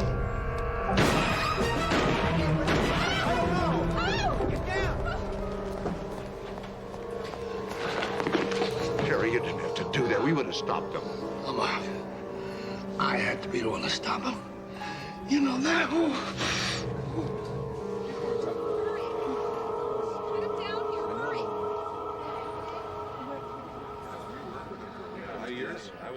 Here's to Detective Harry Trumbull, a relentless, dedicated cop who wouldn't even let death cheat him out of getting his man.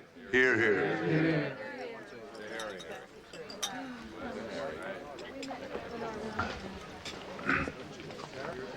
I think the chief is going to have a tough time hanging on to his job. In fact, so will I. Well, we've proved beyond a doubt that Howard Weber was the killer. We even found his knife and the makeup buried in the backyard in a lockbox. After he was murdered by a cop? who faked letters from the killer to the media. And after the city paid $15 million to Horsting's family to preempt a wrongful death suit. Well, Captain, we stopped him. You know, in the end, that's the only thing that's important.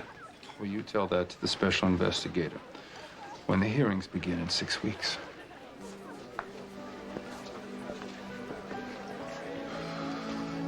How you doing? Fine. You know, it's funny. Harry and I were in the same precinct most of my career, but we only really talked once. The night Horsting was killed? Yeah. Get the strange feeling he was trying to reach out to me somehow. I don't know why. What did you talk about? Oh, not much. Just life, you know. Yeah, I think so.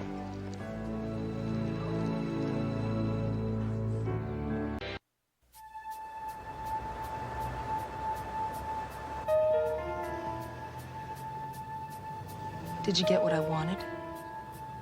I told you trying to get in the lab on a Saturday morning is next to impossible. Which is why I spent the night there.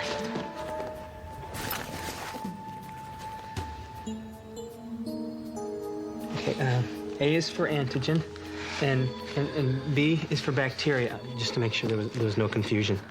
How clever of you.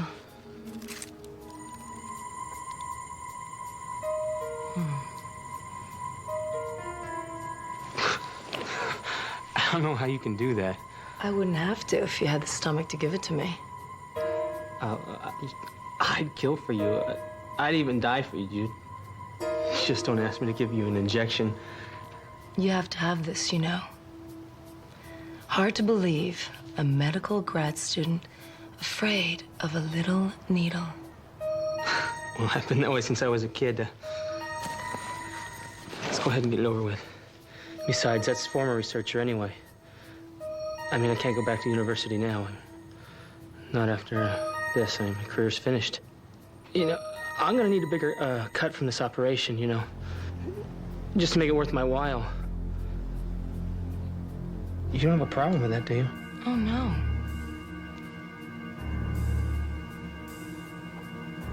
Great.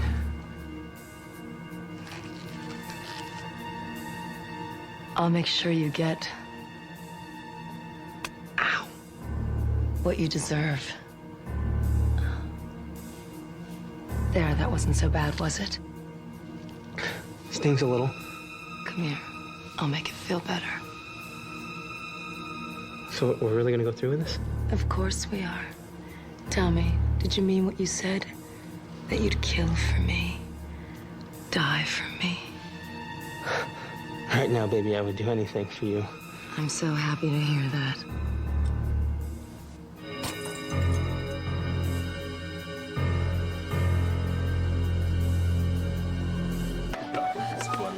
Hey, Doc.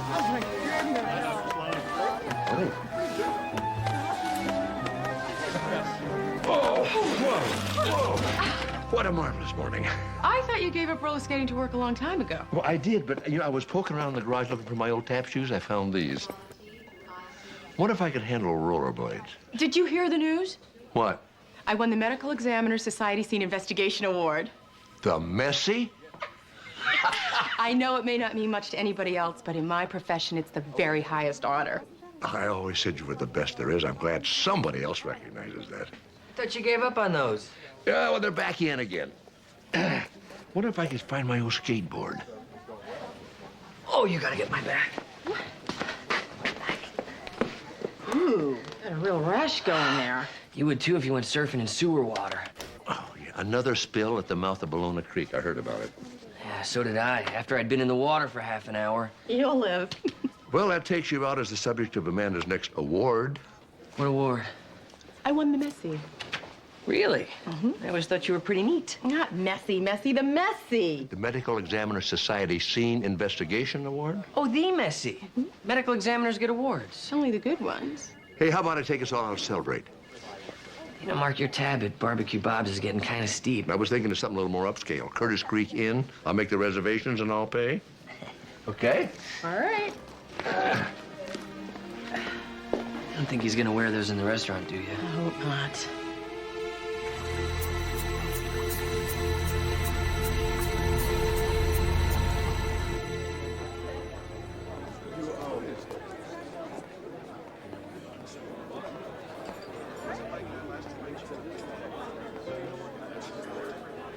Irv? Dr. Sloan. Come on, it hasn't been so long you forgot my first name, has it? Oh, it's good to see you, Mark. How have you been? Well, no complaints.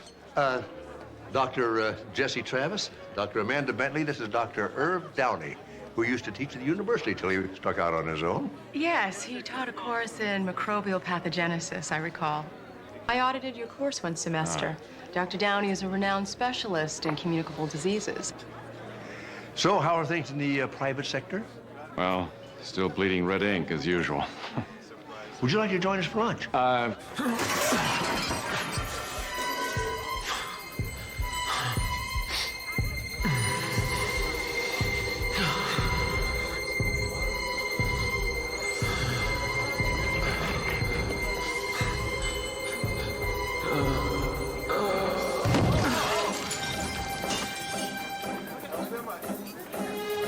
We're doctors. Okay, please, people back. Yeah, we can use a little room here. Rapid pulse, high fever. His chest is crackling like the inside of a cereal box. Better call 911. Is there any place we can put him? The hotel doctor's office is just off the lobby. Mayhem. This isn't exactly the celebration I had in mind. No. Dr. Aronson only works for us part-time, but he's always on call. Oh, that's all right. We'll handle this. Well, at least they're well supplied. All right, let's get him on a saline drip. Shouldn't we try to locate his family? Yes, we should, and we should get him to a hospital right away. No ID, just a room key. Let me have that. Can you give us the room number? Yeah, right away.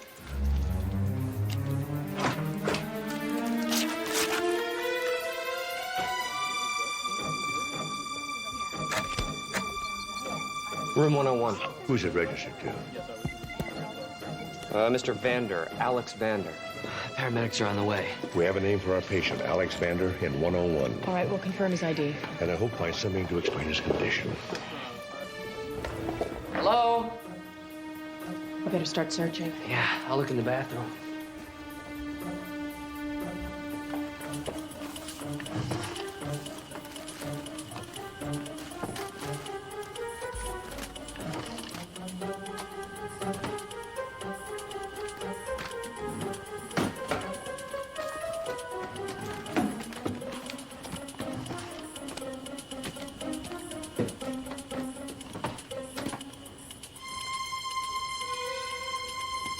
Alex Vander lives in Mar Vista. He's got a student ID card. Apparently, he's a grad student at the university. Oh my God, Jesse, stay away.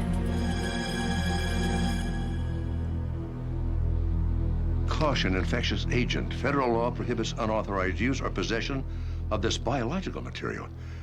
Contents Legionella pneumophila, serogroup 3. Legionnaire's disease.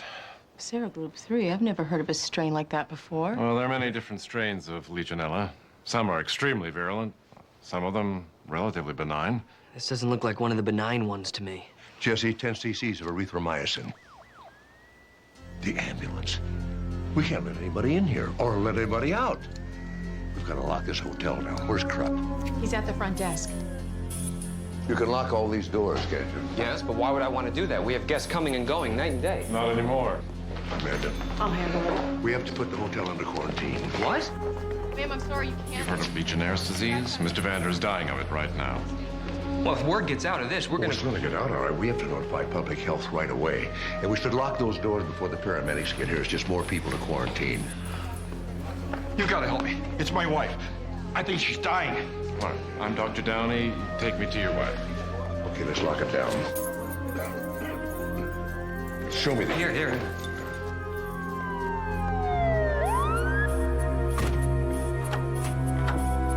Yeah, grab the door. I got that. Gentlemen, false alarm. What? I'm sorry. Jesse, we need to set up a triage. We can use a conference room for that. We'll need something a little bit larger for the less acute cases. Mr. Krupp, you have a suggestion? We have a ballroom. You show it to me? Yeah. Steve, it's me. We'll set up a perimeter around the hotel, and I won't have any problem getting a full quarantine. Give me Alex Vander's driver's license number. Yeah, it's N as in Nancy, 66063-905. All right, now you just got to wait for the database. Look, call the Center for Disease Control. Talk to somebody at NCID. Tell them what we got here. All right. What else are you going to need? Medical supplies, antibiotics, syringes, saline bags, portable oxygen, antiseptic dressings. You know, we might as well prepare for the worst. Look, I'll just load up a full medevac helicopter and get it to you up there. We'll land it on the roof. Good. Tell them not to bring the supplies in themselves. We'll send somebody up after it. All right, here's Vander. No priors. Huh. Not even a traffic ticket. Not exactly the profile of a terrorist. No. Listen, Dad, were you exposed to the bacteria? We have to assume we all were, Steve. Wish me luck. Right.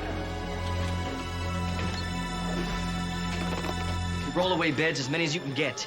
Blankets, sheets, towels, washcloths. Empty out the doctor's office. Bring all the medical supplies in here. 104. And ice, lots of ice. Ice, right, got it. Have you ever seen anything incubate this fast? Once, 1992, in Zaire. Ebola. You know, we should thank our lucky stars Dr. Downey's here. When it comes to the treatment of infectious diseases, the best there is. What do you think the odds are that you would happen to be here at the beginning of an outbreak? Wow, what are the odds that any of us would be? Most likely we were, where that disease would be walking out the door and into the streets. Fever, coughing, ataxia. It's hitting her pretty hard. Okay, you're gonna be fine. We've got a room for you over here. How's Vander? Unconscious but stable. Opposite of how I feel, conscious and a little unstable. Doctor? Yes.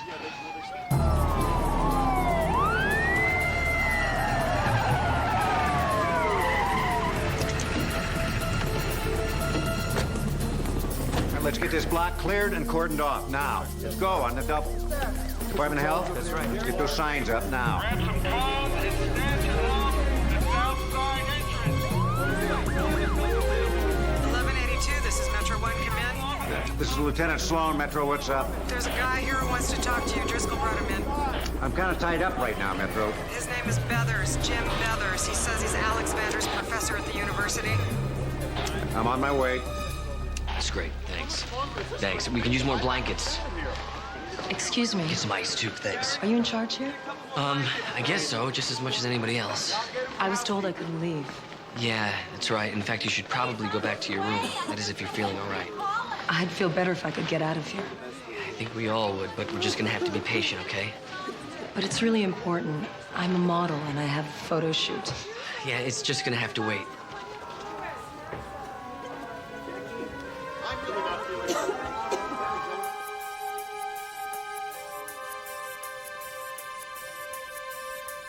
The hotel is completely sealed off.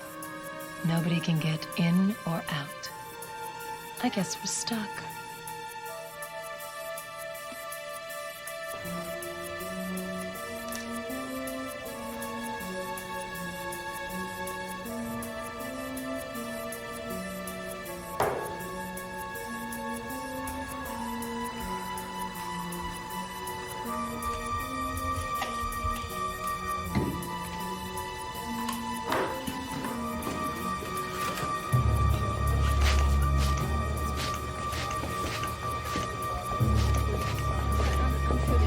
They'll be fine. Maybe Yeah. she can go over there.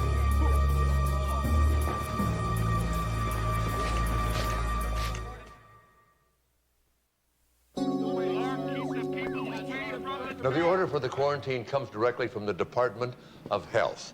But just because we're all quarantined in here does not mean we're all going to get sick. We've had a small outbreak of Legionnaire's disease, which we will contain. We have experts from the CDC flying in. Now, all right, I'm no happier about being stuck here than the rest of you are, but we have 7 confirmed cases so far. I don't want to be number 8. They can't keep us here. That's right. They can't keep us from leaving. Please stay calm. Wolf, we're not going to let you out that door. People, please, go back. There's nothing we can do for you out here. We can't help you. The doctors in there can't. Please, back up. This is a quarantine.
Everything's going according to plan.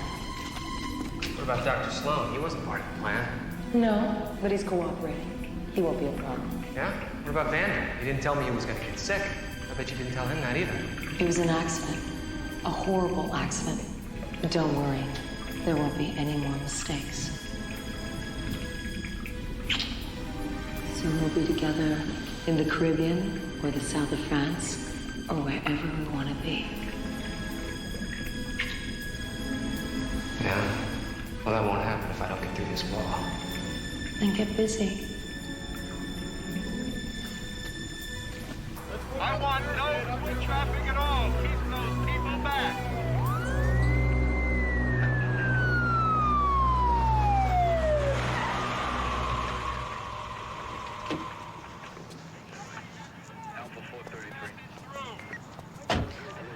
Where do you guys get off? I was in the middle of class when your goon over there came in and dragged me out.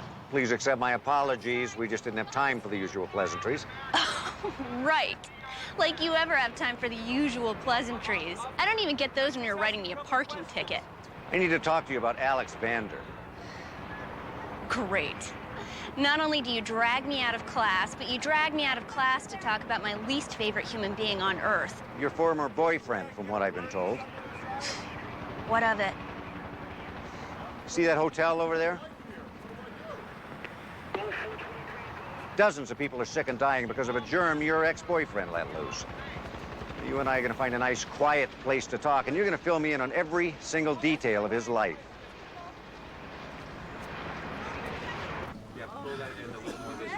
How's he doing? Actually, he's starting to stabilize a little bit. If we could just bring down this fever, we might be able to get him to talk.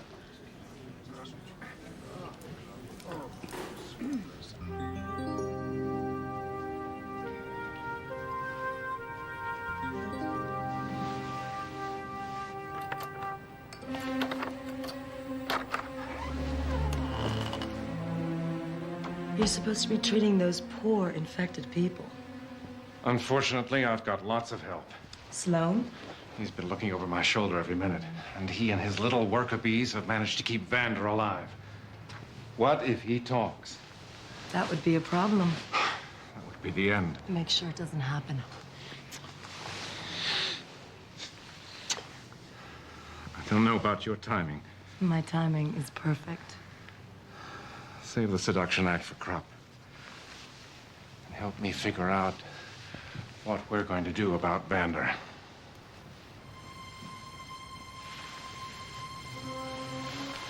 You want me to kill him with another injection of bacteria? Don't tell me you're afraid of getting your hands dirty. After all, we have infected an entire hotel full of people. Our little triage area is getting overcrowded anyway. We need the bed space. That we do.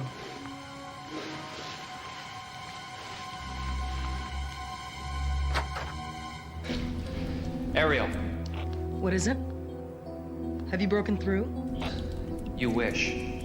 I'll be right there.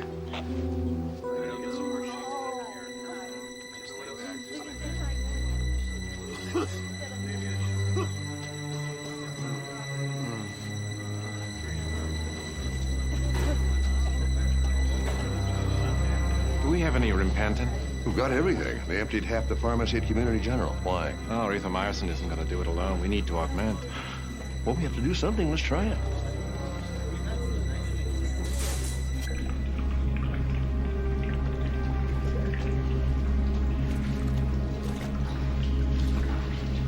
What's the problem? I got a list of problems this thick. You said we only had to cut through an inch. I passed an inch 20 minutes ago. So maybe I was a little off. Yeah? Well, that little bit's gonna cost us another hour. Let's face it, this is a disaster. So it's gonna take another hour. No big deal. No one's going anywhere. Everything's going wrong. First Sloan, then this. But we should just shut down and cut our losses. The plan didn't work. How can you give up now when we're just this close to millions and millions of dollars? Are you sure?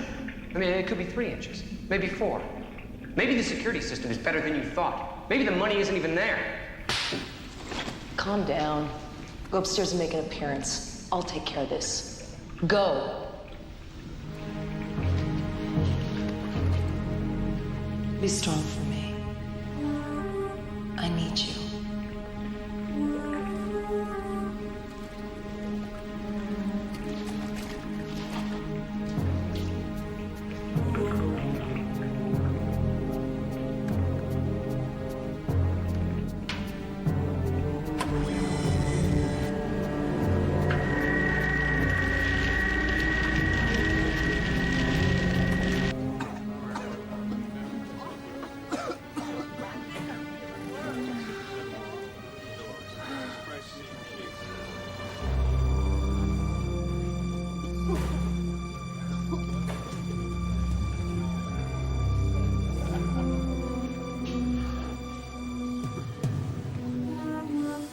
worry.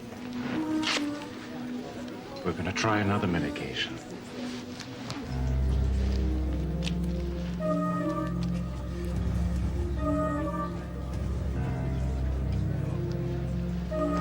That should clear things up nicely.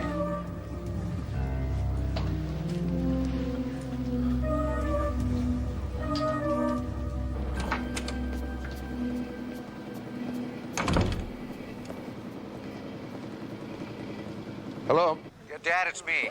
Steve, any news? The CDC special flight is in the air with an antigen. Thank God. But it may be 5 hours before it gets here. I don't think some of these people have 5 hours, Steve.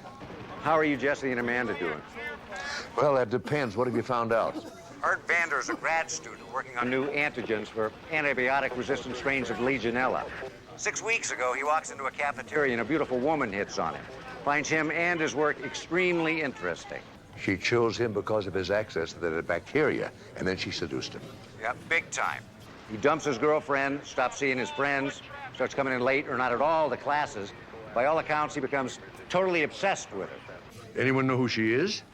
A succubus, according to Vander's ex. She disappeared as fast as she appeared. The only thing anybody remembers about her is that she was a jaw-dropping beauty. This all sounds very calculated and professional to me. Yeah, I know. Terrorist, maybe. No, I don't think so. Somebody would have taken credit or made demands by now. No, it's something else. I just wish I knew what it was. So do I. Look, I'll be in touch, Dad.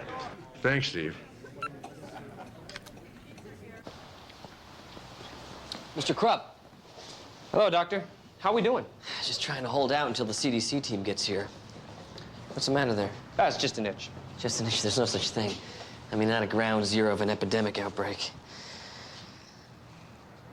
You know, I had a rash this morning, looked just like that. I got it from surfing. Oh, really? I was down at the beach myself before work. You know, I'd like Dr. Sloan to take a look at that. That won't be necessary. Look. You know that I can't accept that. Please. Thanks.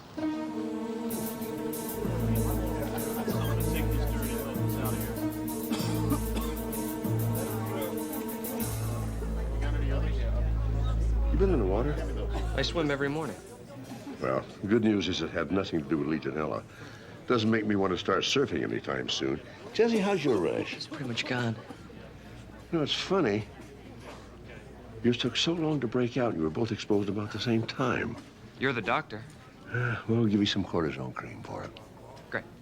Mark, Jesse.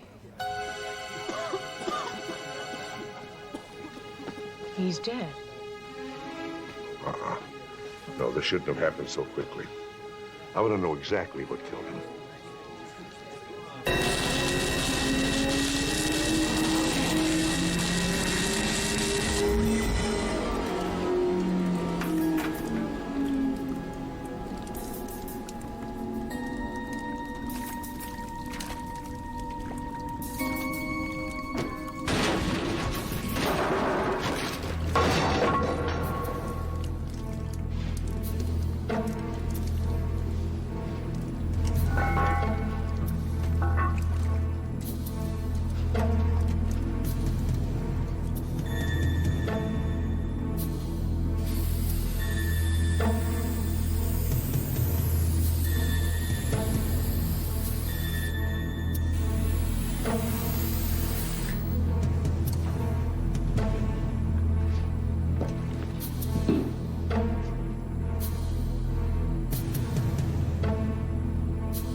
Hi.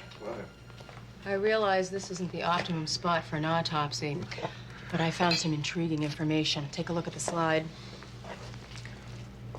I've never seen a concentration of bacteria like that. There's more Legionella in his system than can be accounted for by a simple cell reproduction. How do you think it got there? Take a look. These are puncture wounds, injection sites.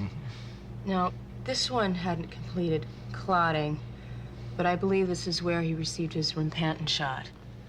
This is where I administered the erythromycin earlier. And here, this is the oldest mark. It seems as though he shot himself up with Legionella, and he broke the vial and infected the whole hotel. He couldn't have given himself that shot. It's clear on the back of his arm. Art Vander was murdered. Amanda? I just don't feel well, Mark. Oh.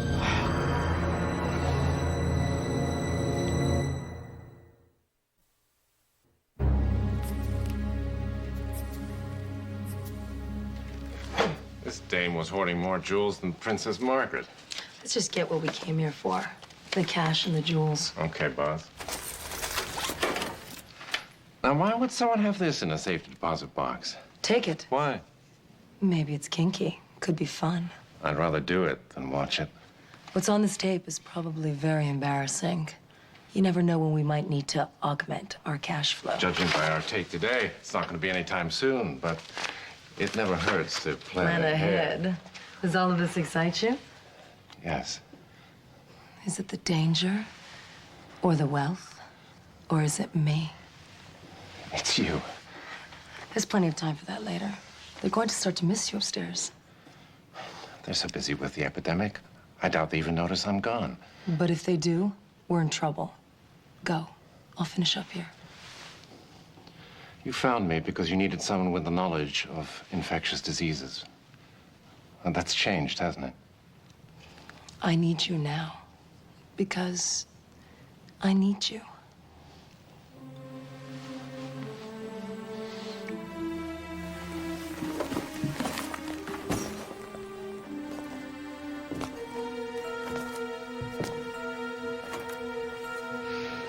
You know, Mark, I hate going from the physician ranks to being one of the patients. I hate it, too. Physicians have been badly outnumbered since this outbreak occurred. You know, what was a graduate student doing in a $350 a night suite with a stolen vial of Legionella? Maybe he's going to sell it to somebody. Maybe he's a terrorist. I don't know. The main priority right now is to get this disease whipped. It's a good thing Dr. Downey was here. Yeah. Maybe too good a thing. Well, it bothers me that an expert on the infectious diseases just happened to be on hand when this outbreak occurred. Mark, maybe we were just lucky, although I sure don't feel lucky right now. Is it cold enough? Yes, that feels wonderful, Jesse. Thank you. You know, with all the advances in medicine, this feels like it's helping me more than all the shots you gave me. Just let me know if there's anything else I can get you. Doctors, I'm not the only patient here. Why don't you help some of the other people? Go on.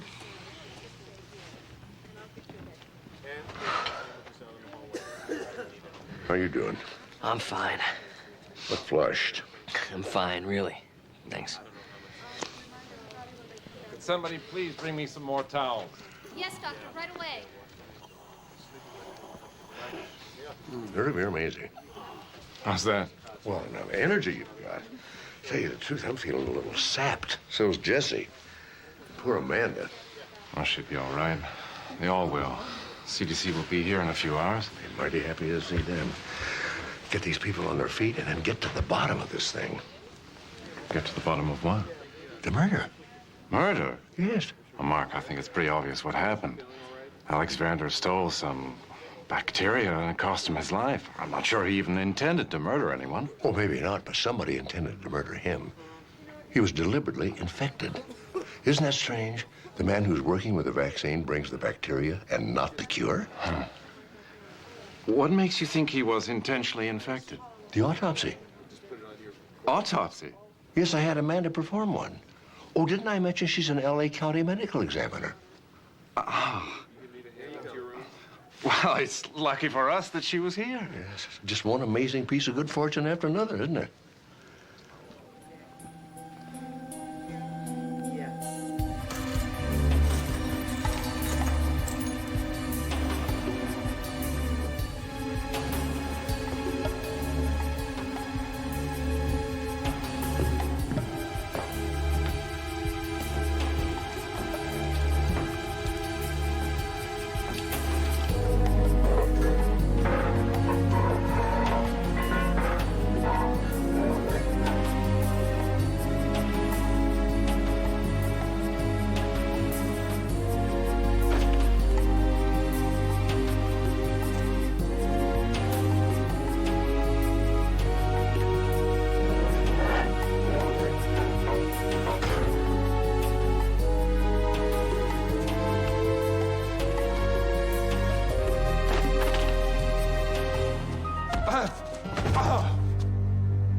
Are you all right?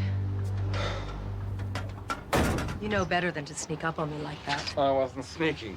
Where's Krupp? Still back at the hotel. We have to leave. We have to stay. The vault is empty. There's nothing keeping us here. Except Mark Sloan. What now? We had a great plan. A flawless plan. Get the hotel quarantined, slip into the bank vault, make off with the loot. And it's working. The thing we didn't figure on was the worst possible luck in the world. A doctor with a homicide detective for a son, coming to lunch with an LA County medical examiner. Who knew she was going to do autopsies in the kitchen? Wonder what the hell she used, a paring knife and a soup ladle? So what? They know Vander was murdered. But they don't know about the bank, and they won't find out about it until Monday. Doesn't matter. Sloan's in the hotel. He knows who's sick. He's been working side by side with me. If we're not there when the CDC comes in, alert the police, the FBI, Interpol, I mean, you name it. So we make a run for it. We've got enough money to disappear for a very long time. Don't you see? They'll use words like biological agent. Not to give a hoot about the bank vault. They'll say we were terrorists. They'll say we tried to kill an entire hotel full of people. Our photographs will be all over the place. What do we do? We go back to the hotel. We wait for the CDC to come in. We get our shots, like everybody else. And then we walk out with the rest of the guests.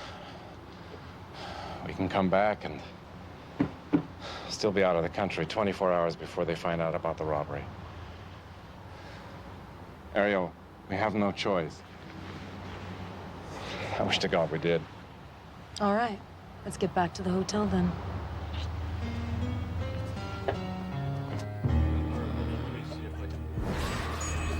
Would you like another towel? I'll be right with you, sir.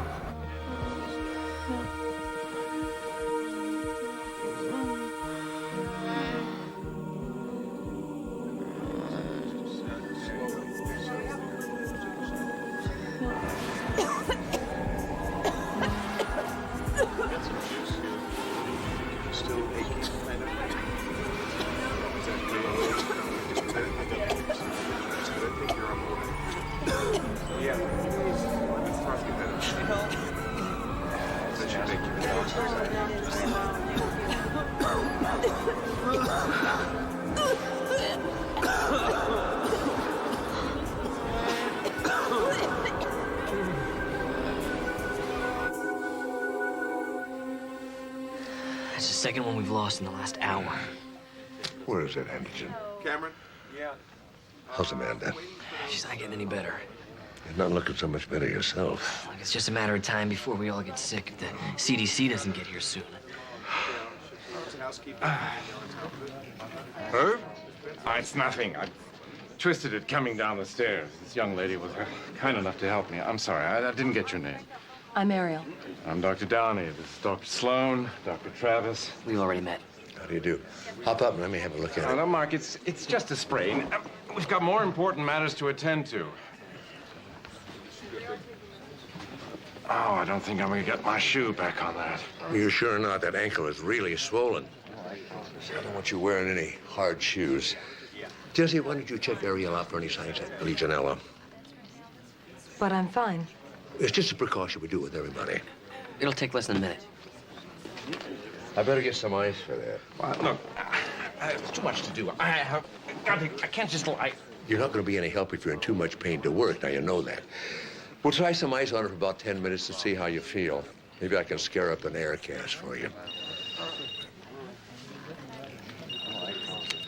Sloan. Oh, great. That's the best news we've had. Thanks. CDC's here on the way from LAX in 15 minutes. We'll get some ice for that. Perfect.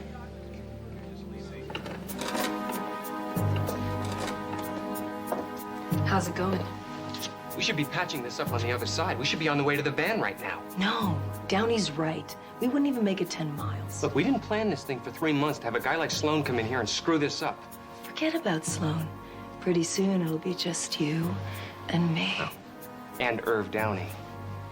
I saw your lipstick on his collar. I smelled your perfume all over him. You're breaking my heart, Ariel. Don't be so possessive. Finish up here and let's go.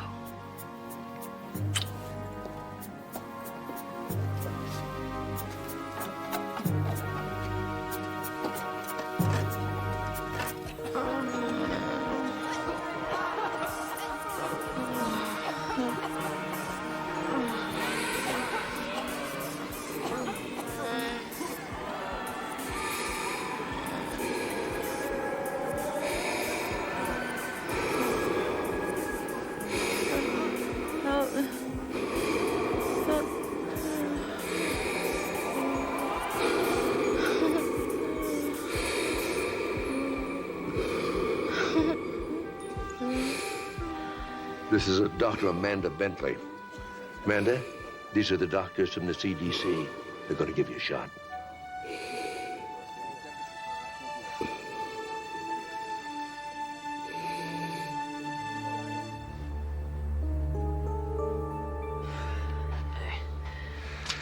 How's Amanda? She's responding to the antigen. I am too. You know, as quickly as this thing incubated, it dies. That's one thing we can be thankful for. I'm just glad it's over. Over? Jesse, it's hardly even begun.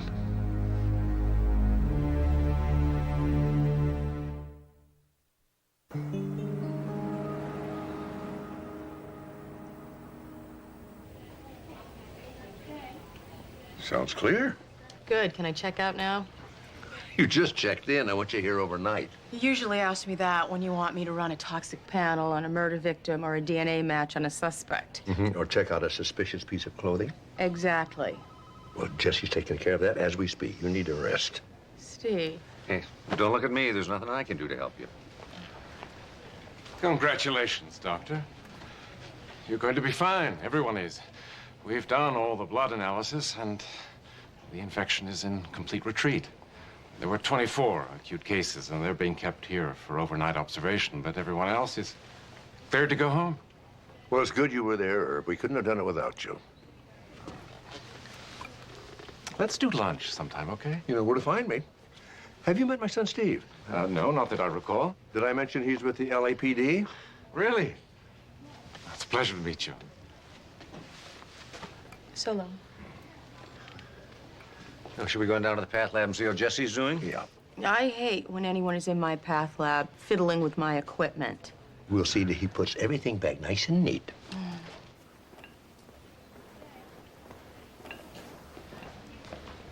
You know, this is the first time I've been asked to run a stat analysis on a sock. Did you find what the stain was? Pyracanthoberries. How did he get pyracanthoberries on his sock? I don't know. Is it an old stain?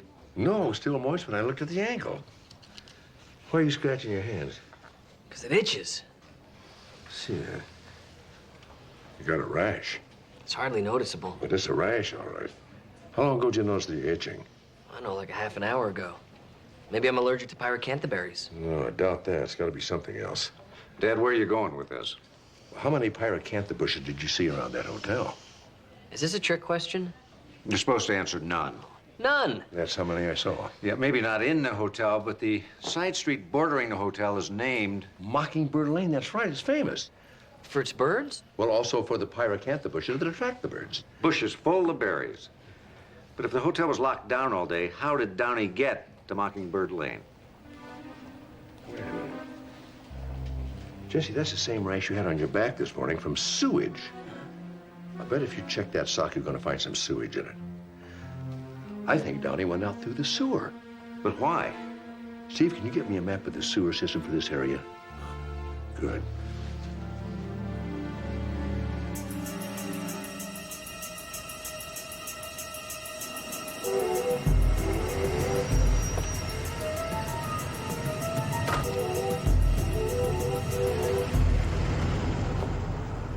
She isn't here yet. Oh, good. It'll give me a chance to tell you how things are gonna go.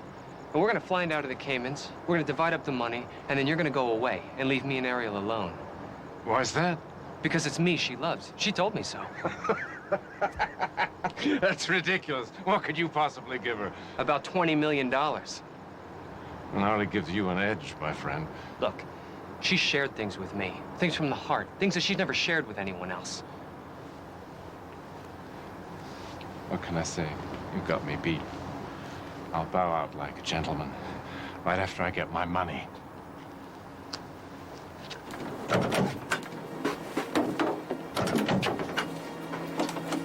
All right, now take your share and go.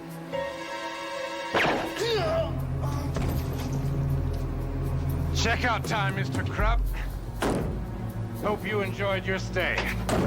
We'll dump the body in the canyon.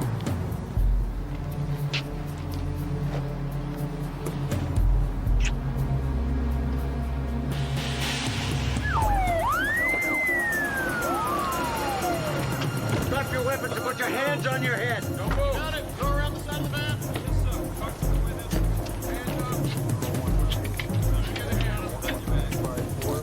I should have killed you and left when I had the chance. How did you know what was happening? How did you know where to find us? Let's just say we had a rash of clues.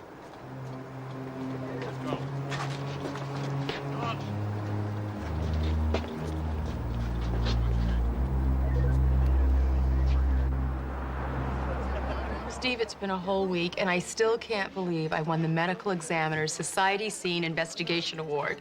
How about getting nominated for another one on the same day? Kind of makes getting infected with Legionella worthwhile. You wouldn't have performed the messy nominated autopsy in the kitchen otherwise. It's not this kitchen, it's another kitchen. You gotta stop talking shop in here. Hi, sorry I'm late. Oh, is that the messy?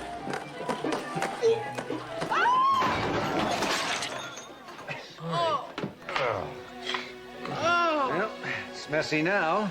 Oh, my